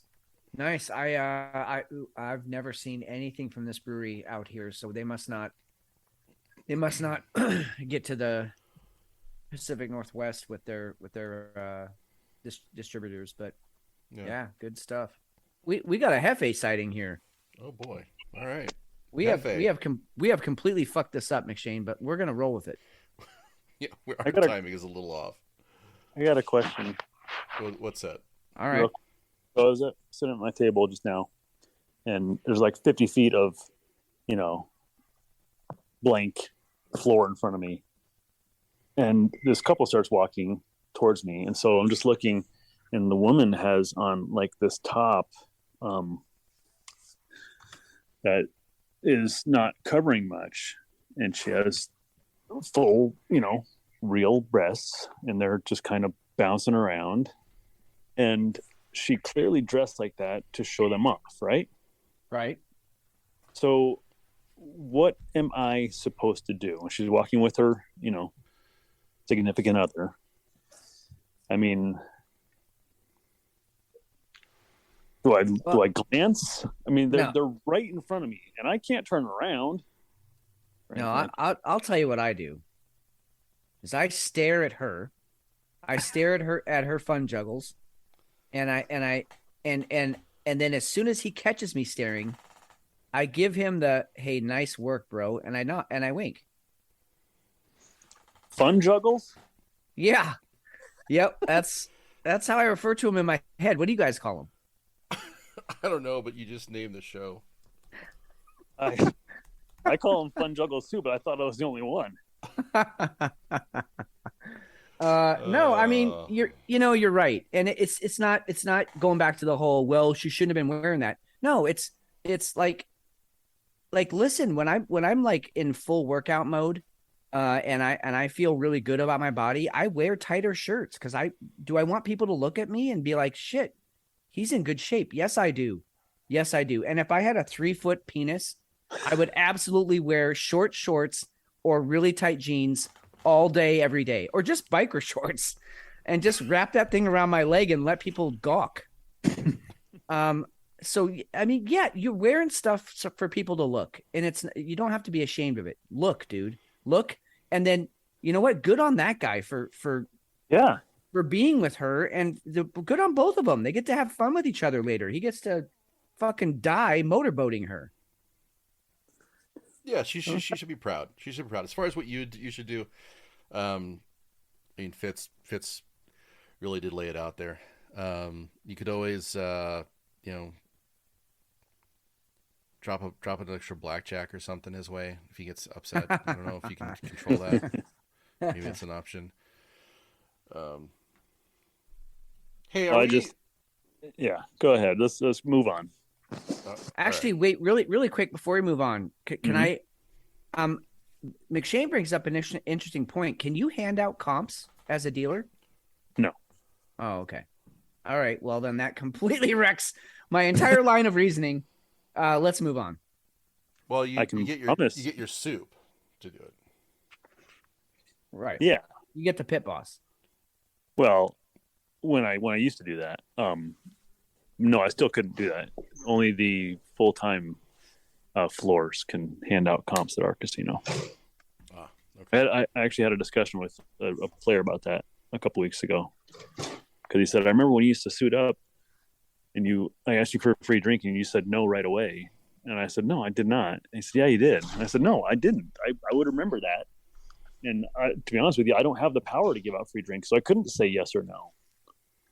I never had that power because they just never gave the dual rates that power. So I even called my boss over and said, have I ever had the power to give out free drinks? And he said, nope. I said, see?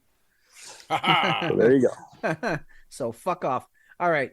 McShane, I love that you're going here. I'm also very disturbed that you're going here. Oh, God. I'd like to thank Rolling Stone for this article. Shafting the conversation. This Mitch McConnell dildo raises money for abortion rights. Now, this is how you protest. Yep. This is fantastic. Amen. Sexual wellness brand Dame has unveiled a Mitch McConnell dildo, released as a fuck you to the Senate Minority Leader for his anti-abortion stance. The generously sized dildo features McConnell's name on the base and his face adorning the tip. While the dildo may be slightly curved, there's been no bending around the Kentucky senator's stance on abortion after the Supreme Court overturned Roe v. Wade earlier this year. All right, I'm gonna go on record here. We're gonna reach out. I'm reaching out to Dame right now. There you go. If you send me one of these, I'll pay for shipping and handling. If you send me one of these, I will stick it up my ass. Nice. I will. That's That's going in the lead for the show.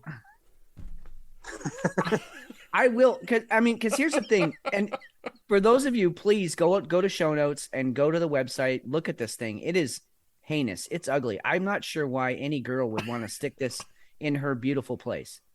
But in my place of evacuation, in my place of stink, my place of most awful things happening, I absolutely want to stick his face in there. Wow. I'll tell you what. These politicians that get up there and spout off their shit,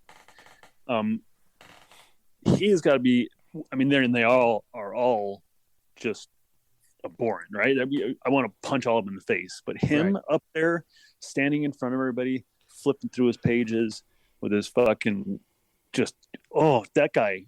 I want to beat the hell out of that guy, and it's not it's not R or a D kind of thing. It's just up there, all fucking full of himself, and my way is the right way. It's the only way. This is how it's going to be. I'm telling you guys, we got to revamp the whole fucking system. Yeah, you're gonna like our discussion earlier, because we basically, just kind of pointed out the corruption at every level. McShane, I love that you put it on the GIF version of this thing. That does have a bit of a curve to it. You gotta. I feel like if I do get this thing, I'm gonna have to put it up at just the right angle, or there could be trouble. Well, I can come over and help. Oh, great. You might have to be on your back for this one and maybe pull your legs up. So you might need some help. Yeah, or just go like full frog. I'm telling you, this could be a really good Whiskey Hell TikTok. Me putting this in my butt. Yeah, I'll bring the fuck water. Oh shit! Oh, fuck water. I still, I love that there's a product named Fuck Water. That's just still one of the best names ever. Good job, whoever came up with that. We need to get sponsored by Fuck Water. Yes, we do. We mention them just about every week. Yeah, I agree. You know what I love about this thing too, as it rotates, like the hair. This thing's very detailed. Somebody spent some time on this. Yeah, they did a good job with this. Yep. So if you go to the Dame site, dameproducts.com, Mitch McConnell limited edition. This is $80. Senate Majority Leader Mitch McConnell is fucking America with his anti-abortion stance, and he's doing it without our consent. 80% of Americans believe abortion should be legal in all or most cases. We're offering a more pleasurable way to fuck him back and support reproductive freedom in the process. 100% of this limited edition purchase will go to abortion rights funds. And if you don't want this product yourself, we'll just leave it here. Attention, Mitch McConnell, 317 Russell Senate Office Building, Washington, D.C., 25110. Oh, my God. That is how you protest. That is the American way. Yes. Just send him a dildo of himself. Dude, I would be equal parts a dildo embarrassed for a dildo. And also proud that I made my face onto a dildo. We should look into that. Maybe we can get some Whiskey Hell dildos made. Yeah. Dude, that would be such a great, like, for our Hall of Champions members. I mean, and it's not just that they're all female. I'm just saying that what a cool thing to send them, like a dildo of each of us. Because it would be a lot like this, right? Because that's a stand by itself. Yeah, no, right. You could put this on your fireplace mantle, or on the hood of your car. Oh, yeah, yes, like Boss Hog. All right. You know what? I've done a lot of good here with this. What? I'm gonna have to pull back on my offer, D. I don't, because if I'm helping you put that thing inside you, I'm gonna see his face and I'm gonna get violent, and then it's just gonna get bloody and bad. So you do it yourself. And All let me right. know how it goes. I'm okay with that. I have help around here. Don't you worry about me. I got help. And again, I'm thinking TikTok. Maybe an Instagram short. Pornhub. Okay. I mean, it qualifies. I guess. Yeah. I mean, imagine if that thing hit 1 million views. It'll hit something. And I'll tell you what. Yeah, that thing looks real. You're making a good point, McShane. Because as soon as I said it, I almost had a regret because that thing almost looks like it might touch my esophagus. It's long. It's not small, and it's very proud looking, along with its turtleneck. Snake neck. Yeah, no, this is good stuff. Well done, Dame. Good on you. Whoever sat around a board table and came up with that one, good on you. Yeah, that was fantastic. That's a good old fashioned fuck you. I love it. Yep. I wonder how many of those things he's gotten sent to his office. I mean, even if it was 100, only 100. That's a lot of dildos to get to your office. It's still worth it. Yeah, no, totally. Worth it. I think I'm sorry. I'm going to rephrase that. When we make some money on the show, I think one of our initial investments, we're going to send one of those to Mitch. My mind's kind of spinning because there's a lot of possibilities we could do with Mitch McConnell's dildo. There totally is. There's a lot of options. Mitch McDildo. I mean, we have to do something with the show with that piece of equipment right there. The Mitch McDildo. The Mitch McDildo. maybe that's the name of the show. All right, I'm gonna have to work on that. I think I don't know. I honestly, here's on the one hand, if a girl, came to me and was like, I want your face on my dildo because, I want to, because I want that inside me. That's like an honor. Like that would be awesome. That'd be the ultimate honor. Mm-hmm. But so I think Mitch McConnell could totally spin this to like his wife and his family and be like, well, that's just because I'm so good looking. But we all know that's not the truth. And so it's like the joke's on him. And I just wonder when he goes home at night and pours himself a whiskey sour, because I'm fairly certain that's what he drinks. Okay. If that's like, does he cry himself to sleep? Or is he like, yeah, I got my face on a dildo? I think I unfortunately I would take it with pride. I mean, I would enjoy having. I mean, I would think I would be honored to have my head on a dildo. Does that say? I'm sorry. Does that say clone a Willy? Yeah. Well, I had to go out and find like ways to make their own. So you can go to Clone a Willy. This is on lovehoney.com. And you can make your own. You can. Is it in your bookmarks? All right. I'll just send it to my wife and see what she says. You can also clone a pussy too. Looks like. Yeah, you can. Science. Yeah, right. So if we got you one of these, Hefe, would you clone your Willy? Okay. Dude, actually, I think it'd probably be a lot of fun because, Be a little hefty. You could just hand that out. Like, you could slap a Whiskey Hell sticker on it and just hand that out to people. Here. Taking the breweries. Here you go. Yeah. This is me, and this is my podcast. You're welcome. Yeah. So we make the suction ones, though. Oh, yeah. No, and we just leave the Whiskey Hell dong on like windows all over the place. Yeah, showers, public bathrooms. Public shower. Public bathrooms has to happen. Yeah. Oh my God. Well, I guess I'll go back to work now. Dude, your job is done here. We appreciate you, but yeah, thanks for coming in and spicing up the show a bit. We were getting kind of heavy on the politics, so thanks for coming in and breaking it up. All right. No sweat. Let me know when you guys want to come over and cast my schlong. Okay. Sounds like a plan. Clone a Willie. All right. Yeah. Later. Later. All right. I'm going to go grab my beer. Yeah, me too. All right. So let's go ahead and get into our a little bit more news here. Violent crimes are down per the FBI. Did you know that? With a very large, giant asterisk. I think even the asterisk is in bold, because I read this article also, and there's a giant but at the end of that sentence. Well, they even put it in here. Yes, but nearly 40% of law enforcement agencies nationwide, including the New York City Police Department and Los Angeles Police Departments, failed to report their 2021 crime data to the FBI. So, What are you doing?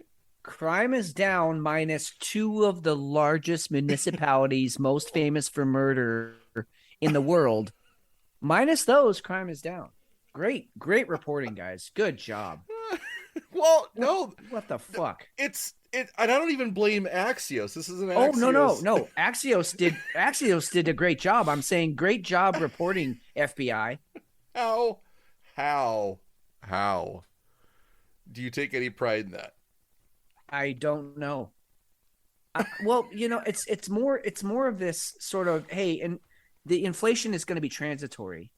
Inflation is only temporary. Most of the experts say inflation's not going to be a big deal. It's going to be temporary and it'll be gone. These lies that are just put out there so that we don't freak out about what the actual numbers are. Because if they're telling us that 40% of municipalities have not reported their crime statistics, the numbers have got to be up huge. It's blatant. They're not even trying anymore, Fitz. No, there is no effort in even being put in, and maybe that's a good thing. I have no idea. I don't know if anybody's listening. I mean, that's why we're doing the show. But nobody is. How does this happen? It just blows me away. So the numbers. I mean, if I'm, and again, I'm not going to do head math here, and not after 9.5 beers. But it's a 5.6% decrease from last year, which, by the way, one thing that they don't really mention in this article is that 2020 and 2021 were record years for violent crimes. Right. So the fact that we're down from those 2 years is not that big of a claim of success, but we're only down 5.6% from last year, with 40% of municipalities not reporting.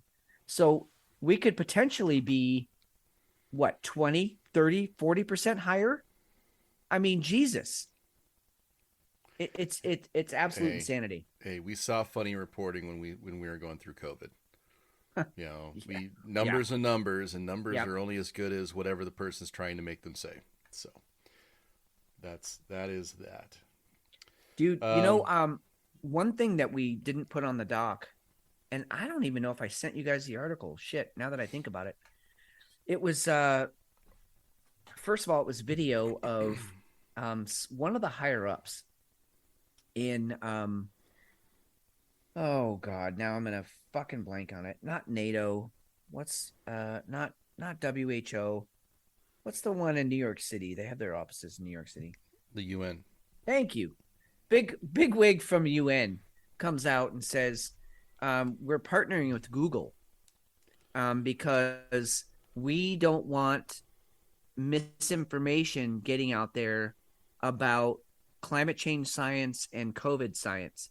And she says in the quote, she says in this little interview, we own the science and we don't want any other opinions getting out there. So we're partnering with Google to make sure that when someone does a search that, our narrative gets pushed first. I mean, she came out and said that at the UN Assembly. It's not a secret. It's not like some backroom deal. She just came out and said it, and that's what they're doing. And Google was like, fuck yeah, that's what we want to do too. And so, I mean, if you just dig a little bit deeper and you do a climate change search on Google, you'll see that the first 30, 40 pages are it's just a repeat of all the same sources. You're just getting all the same stories over and over and over. Don't use Google. No, don't use Google if you want to use find the Google. truth. Right. But she came DuckDuckGo.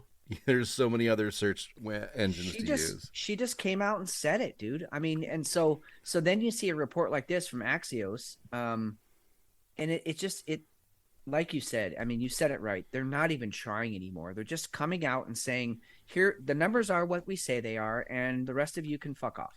Yeah, that's basically it. Unreal. So Ukraine, we haven't talked about Ukraine in a while, other than the enormous price tag that's going along with it. Right. It's become vividly apparent to me that this is just Biden's way of trying to lock up a narrative, trying to make sure that he stays in the press.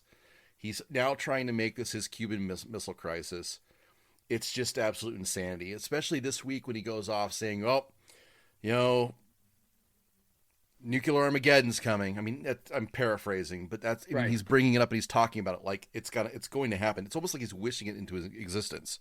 Well, and that's after he's saying Moscow wants nuclear war.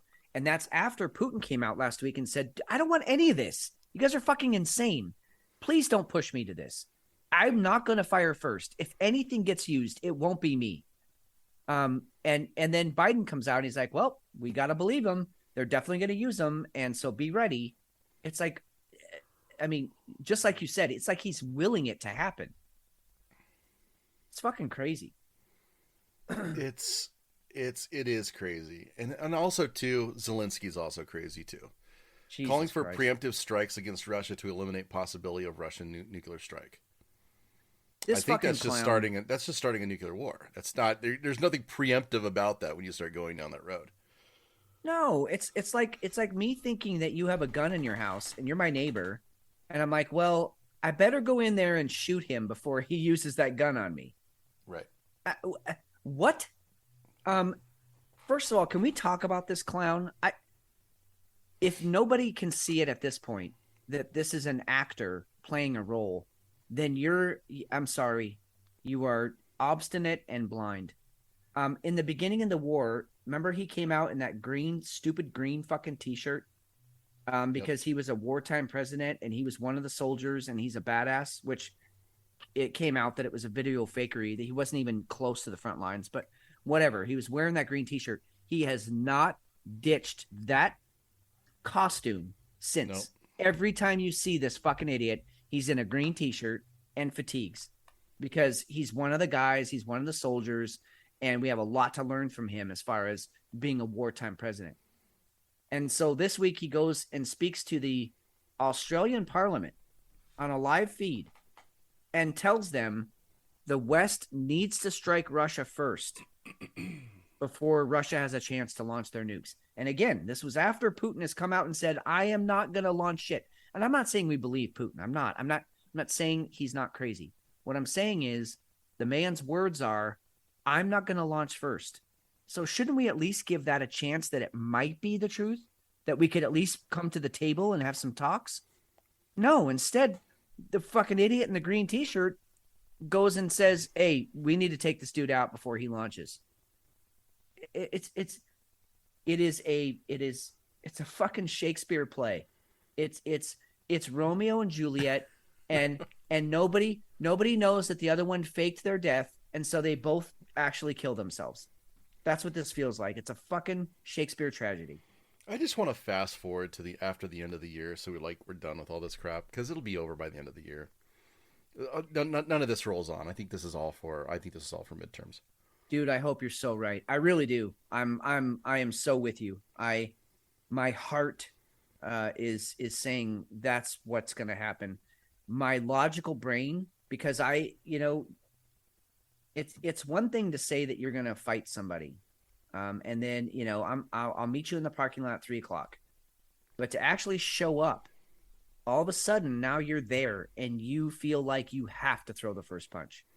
And so there is a very real potential someone throws the first punch. And we're going to get to the stories in a second here, but some first punches have already been thrown. I mean, major vital lifelines, bridges have been bombed and taken out. Well, Um, I don't know if I might have not put that into show notes honestly. That sucks.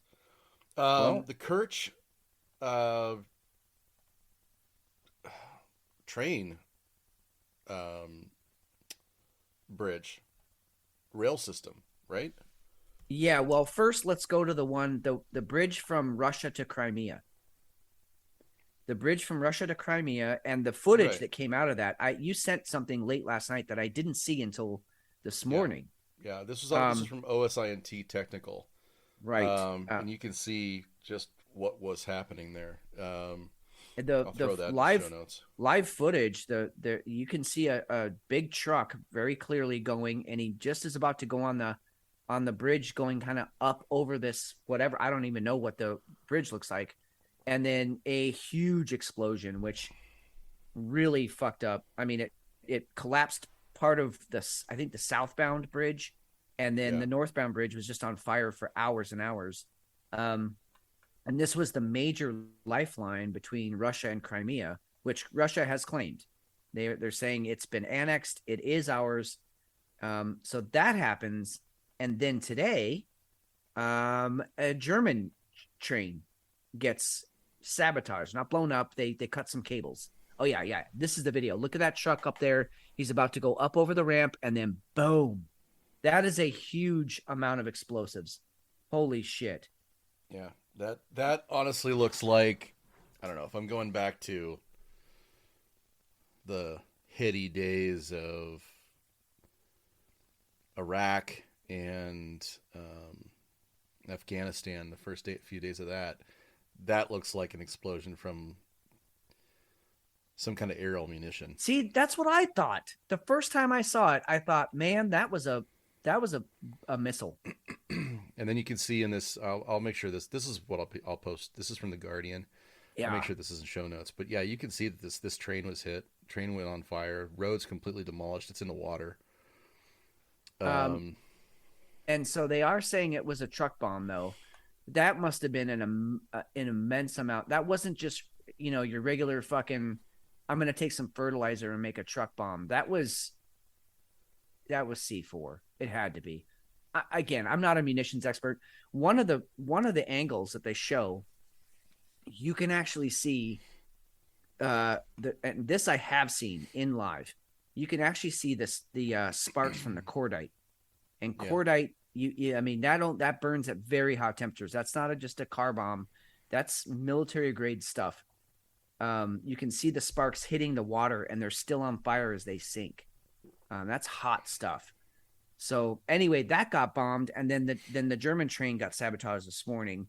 And of course, it's near a province where there's very important elections going on. So as you brought up in our text conversation earlier today, it's like, all right, you're gonna take out our bridge, we're gonna take out one of your trains, and so that's what I'm saying. Like this, you get this back and forth. Someone throws a little taster jab, and you're like, shit, they're really trying to hit me.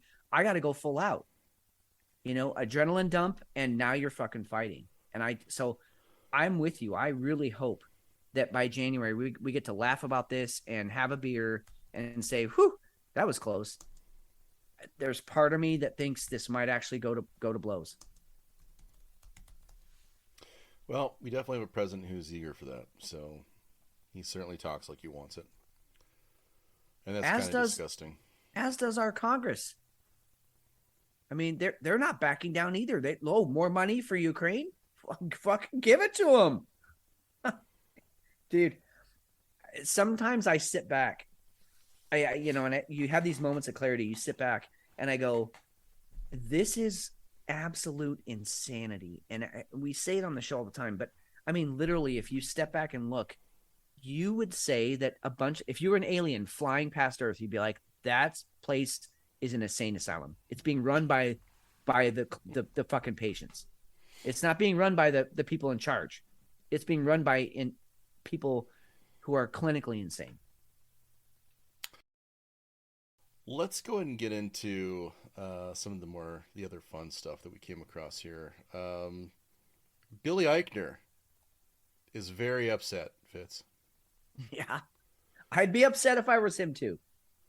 I didn't Maybe know not. people were... Yeah. Go ahead. So he recently released a gay romance comedy. And he's very, very upset that nobody came to see it. Or very, very few came to see it. Apparently, again, kind of like when we talked about Viola Davis a couple weeks ago, if you don't go to see the gay rom-com, now you're a homophobe. Just like you're a racist if you don't go to see Viola Davis's movie. Yeah. You couldn't be you're just not interested in it. It couldn't be anything like that. It's just you're a horrible person and you don't like gays. There you go. Yeah, I mean, I'm actually disgusted by this person. This is what happens when you are swimming in your own cesspool, and the only people that swim in the cesspool with you are people like you, and so you don't really even see outside of the pool you're in, and so you can't see how absurd the things you're saying are because everybody in that pool is saying the same things as you, and so you think you're right. It's the whole thing that, well, like you said, Viola Davis, you don't go see this movie, you're a misogynistic racist. No, it's just a shitty movie, and it was full of lies. And I'm not saying this movie Bros is full of lies. I'm saying if there's not a lot of interest to it, maybe it's just a shitty movie. Maybe it's not the fact that they were gay, or maybe you just wrote a really bad script, bro. Because Brokeback Mountain was a very popular movie. Yeah. And all joking aside, it was a very good movie. I watched the movie. And it was a love story. And yeah, it wasn't too, metrosexual, metropolitan gay dudes. These guys were out, living hard lives and just happened to fall in love. But it was a good movie. This movie, Bros, I mean, all I've heard, and this is from critics. It's not just like people are like, oh, too much gay stuff. Critics were like, the acting was terrible, the cinematography was half-assed, and the script writing was terrible. That's all I've read. And because I wanted to like support this guy and be like, okay, maybe we are a homophobic society. No, I went out and did my research, and I invite all of our listeners to do the same. It's just a really poorly written movie. And so there you go. I mean, we're not all homophobes, dude. You just suck. Sorry to tell you. Sorry. Hey, you know what? What's the worst part of this, honestly? For me, well, for one, it's you're using a lifestyle as a weapon against a group of people that don't want to go see your movie. Yeah. Obviously, we've covered that. But I've never heard actors bitch and whine and just be absolute babies about their movie not hitting. I'm sorry it didn't relate.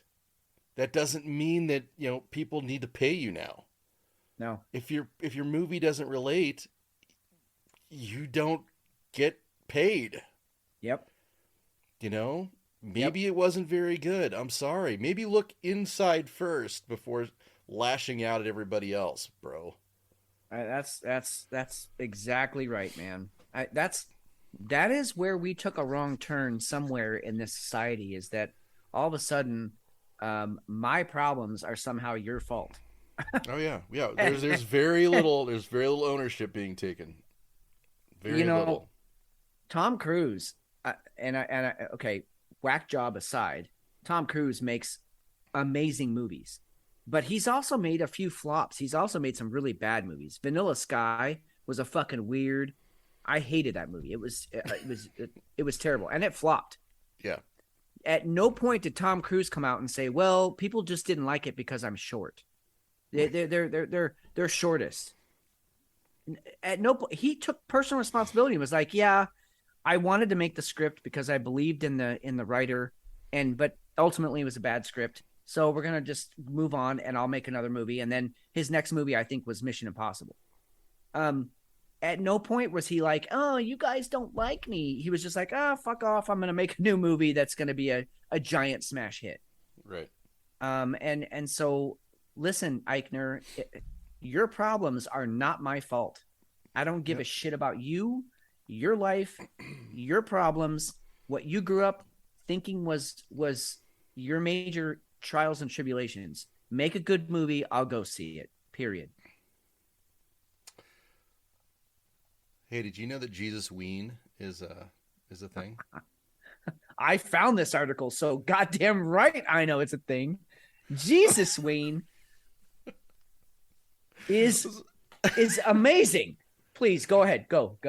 Jesusween, aka World Evangelism Day, is a global Christian gift-giving festival, a season to share the gospel and God's love to all mankind.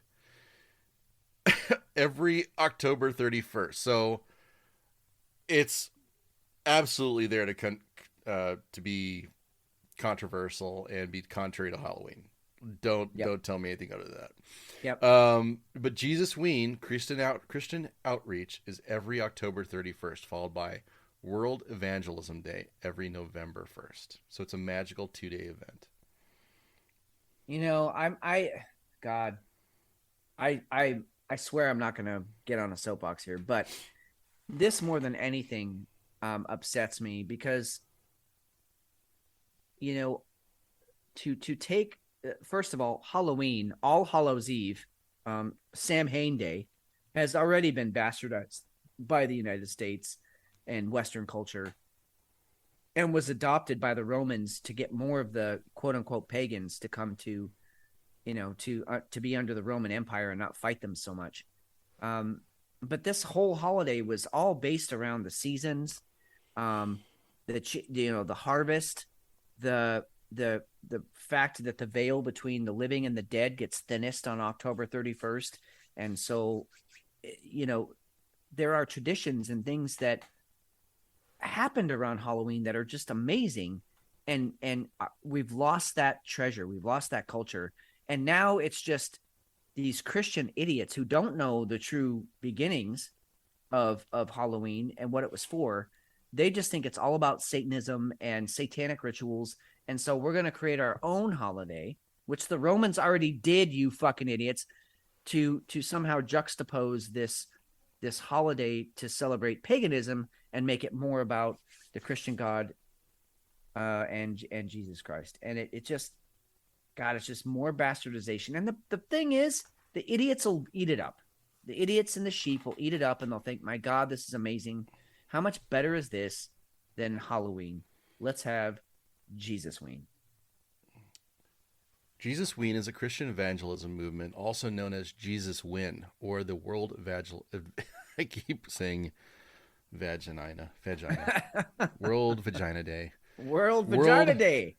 Evangelism Day. We are focused on helping people live better lives through the knowledge of our Lord and Savior Jesus Christ. Jesusween is a God-given vision which was born as an answer to the cry of many believers who find joy in sharing the gospel with the unsaved. Oh, please come to my door. The dictionary meaning of ween is to think, expect, and believe. These inspire us to give gospel gifts of salvation on every October 31st. We expect some to receive salvation while others will get to know of the gospel. These awareness, what the fuck? Who wrote this? Awareness, I'll fix it for him. This awareness is key to salvation and also serves as a priceless seed. We will continue with this vision irrespective of the ongoing pressure to dislodge our work and stop the movement from spreading worldwide. All right, so it's a crusade. Sweet. I mean, go on your crusade. I mean, I guess that's what they do. This just shows their ignorance, you know, about how little they know about the actual history of the holiday and why we, you know, carve out pumpkins and make them into scary faces and why we go trick-or-treating and we dress up in scary costumes. They don't know anything about any of that. They just lump it all into paganism, and they're going to somehow fix all of that and save the world by spreading the word of Jesus. who, by the way, was a black Jew. Can we just go with that? All right, let's go about robots and this new Axios article that came out that Boston Dynamics pledges to not weaponize its robots. Yeah. Okay. So, well, first of all, what's your take? Because and I'm sure it's probably very similar to mine. But what's your take on this? I think it's a great effort. I think it's a great conversation to start, and I think they're covering their ass because that thing that we're looking at right now, that dog-looking robot, is going to have rocket launchers, lasers, and it's probably going to have a gigantic dildo somewhere on it also, and it is going to absolutely rampage through city landscapes, and that thing's going to be made for war. Period. Bingo. There's absolutely no doubt. All this is Boston Dynamics saying we didn't want them to put guns on it. Sorry. Yeah, I mean, this is Boston Dynamics, guys. They might as well be called Skunk Works. I mean, yeah. So okay, great. Boston Dynamics says, okay, we are not going to weaponize our dogs, our mechanical dogs.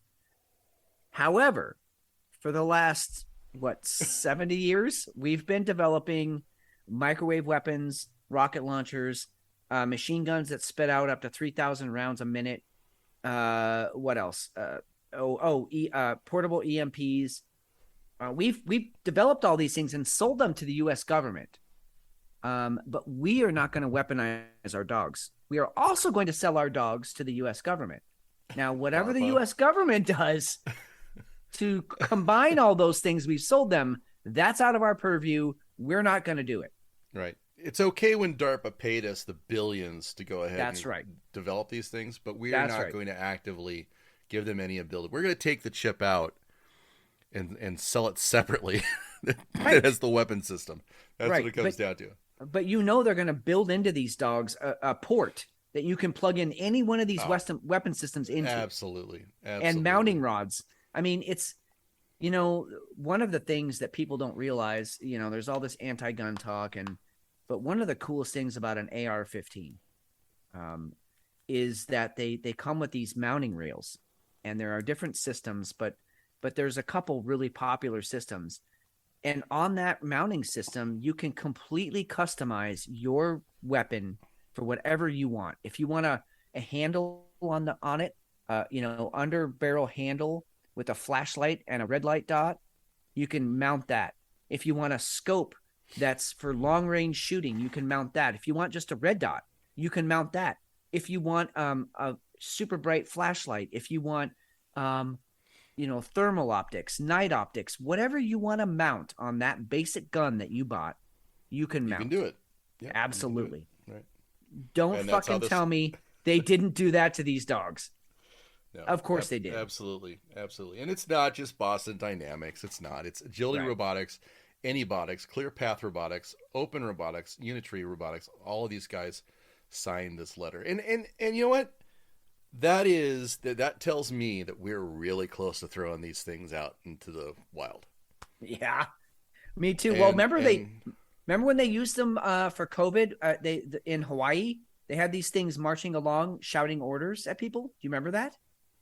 No, I don't remember that, but I think. Oh yeah. Yeah, I don't remember that one. God, we should find that story and revisit that. But yeah, they had these things walking alongside the police officers. And they had, again, they were mounted because they had mounting systems. They had mounted a big bullhorn, and they were just shouting, please stay calm. You need to go into your homes. If you're out of your homes, you can only be out for an hour. You need to be wearing a mask. And they were on these robotic dogs, which like a person couldn't have been on the bullhorn. No. They had to show a force and have these things marching alongside of them. It was eerie. And so, yeah, you bet your ass. That was a trial run. You bet your ass these things are about 2 weeks away from being completely weaponized and keeping us in our homes if they need to be. So I want to I'm not even worried about those being. I mean, yeah, they could totally be used in our urban setting. I see those being released out in the fields in Ukraine or something. Sure. Go to town. Nuclear proof. I think I want to hold off on the UK the economy stuff until next week. Well, I'm sure we're going to have more. We've got there's definitely some stuff to get into, but the Fed actually reports next week. Yeah. So well, we'll probably have more then. Just quickly, just to mention so that we are kind of ahead of the curve, because I think some stories are going to be coming out this week about Credit Suisse and Deutsche Bank.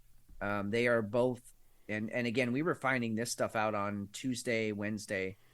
They're both at the point that Lehman Brothers was at, Goldman Sachs back in the 2008 crisis. They are too big to fail, and they're gonna fail anyway. And Credit Suisse, but they'll be bailed out. But they'll be bailed out though. So Deutsche Bank maybe. Credit Suisse is not bailable because they have been mavericks ever since their creation back in the 1800s. They've been mavericks. They've not taken any handouts. They don't want any help. They do their own thing. And I actually think that it's going to fail. And they are one of those banks that is too big to fail, and it's going to hurt. So that is definitely going to happen soon. And you're right. The Fed report's coming out this week. We have some other big news coming out. I think unemployment's only going to be rising this next week with more layoffs. So definitely some economic stuff, big hitters coming. But the Credit Suisse thing it's imminent. It's not if, it's when. And they own shit. I forget the exact stat. I think they own 35% of all assets in Europe, which is not insignificant. It's a thing. Let's see here. Yeah, I think we'll probably come back to that one too next week then. Yes, yeah. More. I mean, all of these stories, everything we've mentioned tonight is a developing story. Yeah, totally. In fact, we took some stuff out of the doc because we just don't know enough yet. I mean, there's more to come. Right. Right. And so, yeah, we're up on things. We're up on the Hunter Biden stuff. We're up on, all the military movements in Ukraine, troops being sent all over the place. Who was it just sent a bunch of troops to the Ukrainian border? But the fact is, we just don't know what's really going to come of everything yet. And as we know, you'll know. Speaking of knowing, which beer are you taking to bed? Shit, man. All right. Here's my decision, and it is completely based on the time of year, which is stupid and arbitrary, but it's what I'm going with. So fuck everybody who wants to be mad at me. I'm gonna take the pumpkin spice to bed tonight. All right, that's okay. It was a nicer mouthfeel, more subtle, I think, than the Mexican chocolate, which it's still a great beer. I mean, please don't misunderstand me. That's a fantastic beer. But I think, just because it is middle of October, and I just crave this blend of spices. I'm taking the pumpkin spice Yeti to bed, which sounds a little eerie because we assume all Yetis are male. This one's female. She's and she's in heat. She's in heat. She's meowing, or I guess Yetis growl, I guess more. But she's wanting to go to bed with me, and I'm totally willing. She's a fucking 10, dude, and I'm willing to take her to bed. So that's what I'm going with. What about you? I'm gonna take the King Al, the Toppling Goliath. I'm not actually even totally done with it, but that's by choice. I'm seriously enjoying it, so I don't want to finish it that fast. Really great hazy, really good flavor, subtle, sweet, not overly hoppy, but just a really pleasant drink. Just so Nice. That's Nice. definitely the one that I would take. Yeah, so I mean, good for you. And take note, brewers. Nobody, well, I won't say nobody, but we don't want the fucking my hops are bigger than your hops competition. We don't fucking care. What we want is a drinkable beer. It's smooth on the palate and has some character, has some complexity. And McShane found one, and he likes it. And what McShane likes, most people are gonna like. So fucking, catch a clue, guys. Stop doing all the super hoppy stuff and just make a good beer. That's really all it comes down to. Yeah. All right, that is going to wrap things up.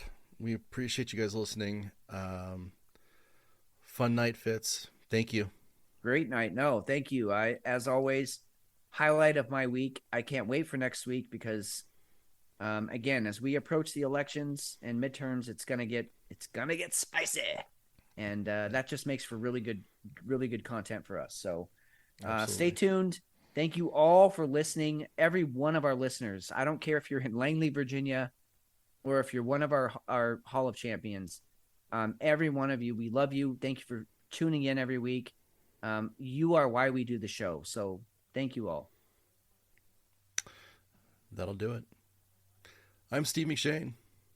I'm Fitz. We'll talk to you soon.